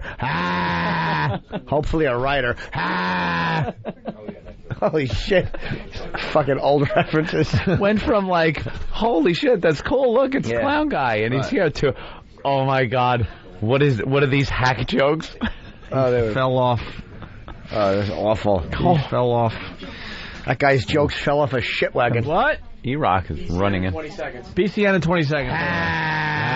All right, let's not curse. All right, fuck, pussy. Ain't gonna hear shit out of me. That's right, cunt. All right, we're gonna go back on with Adam Flow. No, you know that's U2 on 104.1 WBCN, and I believe can we go live to O&A in the WBCN studios? Are you guys there? Hi. Yeah. Yes. Hey, Hey, you're over there. Hey, and you're through the window over there. That's pretty Look cool, at that man. dude. Hey, I know that. Hey, I know that dude. Yeah, we're still here. We've been doing our satellite show. Yes, XM you have. From in here. Yes, you have. And you've been in that closet. How was breakfast? It was a lot of fun. Very good. A lot of listeners down there. To IHOP. Our late afternoon guy was there with you, and he came back and regaled the story on the air right after we cut away from you guys and went into break that Anthony stood up in the middle of the IHOP and went, "Everybody be cool, this is a robbery!" Yeah, one of my favorite scenes from Pulp Fiction, how to act it out. Well done. I would have hoped it would have ended in gunfire to a couple of our listeners. Too bad your favorite scene couldn't have been with the gimp. We could have got the clown and thrown him over like Marcellus Wassellus. I'm gonna get medieval on it. Hey, what's up with the strip bus that we took back to BCN? Know anything about that? Yes. Are you still there? Fingers are pointing. I'm still here, yeah. I don't know where it is. You don't know what that's about? No, I've been in this box just like spinning tunes and waiting for you guys to come is back it over. something that is known in town? That there's the bus? Are you talking about the Bostonian? Yeah. Oh, yeah, absolutely. We'll rent that out from time to time and throw people on it and do like bar crawls and stuff like that, yeah. Stripper pole in the middle. Yes. Was it used? Yes. Well, in the trip back from Opie, by Opie, he just kind of spun around it. And then Jimmy got the most naked out of everybody, showing his wonderful, boyish, hairless bottom. And all these pictures will be up on opieandanthony.com, our Boston visit. Fantastic. Did you guys enjoy your time back here in Boston? It must have brought back some memories, right? I got to tell you guys, first time we've been back in a while now, and especially at BCN, maybe 4 years, a little over 4 years. Yep. I got to tell you, there's a different feeling at BCN. There's a passion. The passion is back here. Yes. You could just feel it, and you guys were just unbelievable to us today. Very supportive. On the personal tip, I would like to thank your whole crew for coming back here. Now that we have you back on mornings, I actually have a shot at making bonus again, which is a wonderful feeling. Again, just that on the personal tip. Thank you. Hey, can we have Club Soda Kenny give the big push for tomorrow's show? Yes, get him in here, actually. And while we're waiting to get him in here, I'll actually remind people that they can go to WBCN.com. Right on the front page, you'll see Opie and Anthony, and there's a link to the Ticketmaster page for the Traveling Virus where you can get your tickets. But Club Soda Kenny, why don't you take care of it, all right? Oh, hello. Hello. Hi, Kenny. Kenny, now this is the big plug. They're letting us get back on BCN so we can sell just a few more hundred tickets. All right, people. You got to tell them everything. Listen, don't let us down. DCU Center tomorrow. You got to be there. The O&A Village. You got the petting zoo with all the freaks. All right, you can like see them. All right, you're gonna have like a lot of talented people there saying funny things. All right, so buy your tickets. All right, buy your tickets now. And buy your tickets fast. You're panicking. Hold on, it sounds like a bad telethon. It sounds like it's a telethon. You're panicking on us. I don't want to interrupt this leukemia of a delivery, but you have to mention where they can get the tickets and some of the guys that are on the show. Yeah. Club soda. Tell him Andrew Dice Gay is going to be there. That should sell a couple tickets. And let me tell you something about Andrew Dice Gay. Yeah. He's going to be over the top. It's a big production. Is for it him. gonna? Will I have my jacket? Jacket, glasses. I need some glasses. Music, a cigarette. Music. Yeah, you can go cigarette, Annette, cigarette. Yeah. I like that. Me and Double J go in the back seat, and we take care of business. 'Cause I'm Andrew Dice Gay. Oh! I'm a faggot. Guys. Adam 12, bear with us for a second. I got my finger on the button. Don't worry about it. I was expecting Andrew Dice Gay. Oh, you don't need your finger on the button. Where do I understand the rules and inoculations of the radio programs. I could keep it clean. Thank you, Andrew Dice Gay. There's certain things that because he used to be Andrew Dice Clay. Yes. Now I'm Andrew Dice. Can I talk here? Certainly. Hey, now it's Andrew Dice Gay. Because I'm with the alternative lifestyle. Weren't you sensitive, Dice Clay, for a short period of time as well? Yeah, I put myself out there. And no one paid attention. I had the lesbians after me and the gay gentlemen. And I sort of built up what they call a love for these people. So I incorporated it into my act. And now it's a little different than it was. I don't think many people will notice. Because it's still the rhymes. You want to hear the rhymes? Absolutely. Everybody. Hickory dickory dock. You're a guy. Can I suck you? Oh, I love it. I love it in the face. Anywhere. Oh, guys. You got another one there, Dice? My jacket is, remember the old days? Yeah. It was bedazzled. It said the Dice Man on it. Now it's just faggot spelt in. Oh! There wasn't a woman lived in a shoe. I don't know her, 'cause I'm a faggot. Jack be nimble, Jack be quick. Come over here. I'll say Oh! I just love the right goddamn template, idiot. I just love the I can't get enough I put it everywhere. Yeah. In my up my in through the I don't care if it's on my in my on my hair gets covered in I don't care. Put it in the or my in the through my another satisfied fan. Thank you. Come again. Well, we want to thank everyone here at BCN for having us. Dave Wellington and, of course, Adam 12 and the rest of the gang that made this possible. You guys really gave us a nice presentation here. We really appreciate it. Thank you. And we got to thank John Valby for stopping by. He was great. He's going to be at the Comedy Connection tonight in Boston. I'm going to the show. Yeah, I'm going to go see him, definitely. Yeah, we got to go see John Valby tonight, so I think there's a few tickets available for that. Adam 12, thanks, man. Thank you, guys. Again, welcome back to Boston. It's great to have you here in person. I hope we get to do this again real soon. Thank you, Angel. Turn us off so we can start cursing again. All right, fellas, curse away. It's PC. Hi, I'm Chris Tremblay, and I want to help you protect your investment.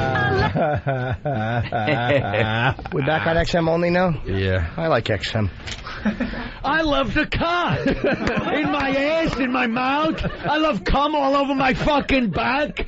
That's what I like. A big fat black cock in my fucking ass is a dream come true. I love it. Come here, you black fuck.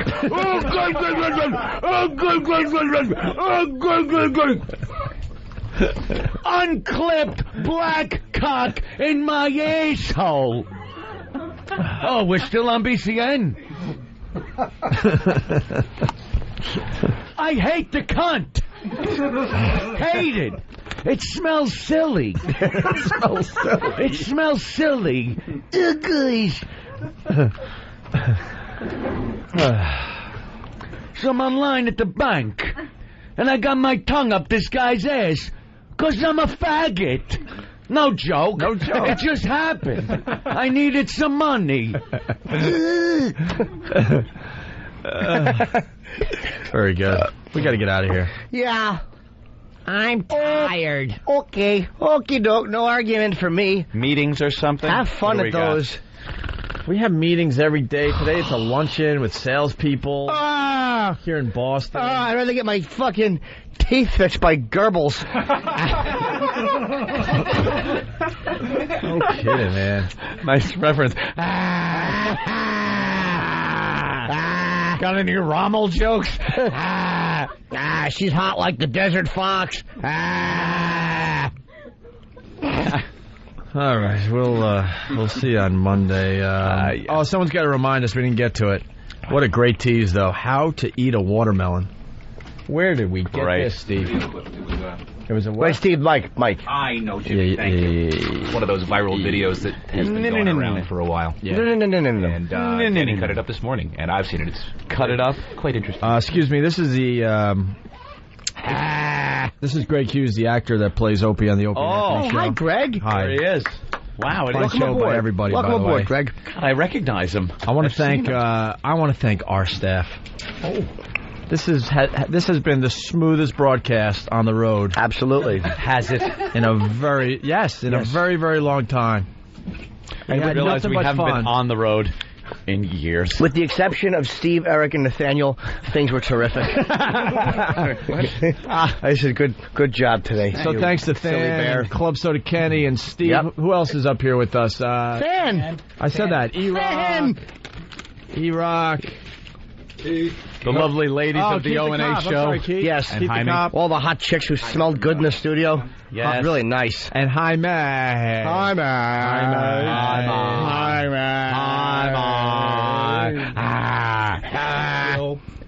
She's a virgin. She got her Jaime broken.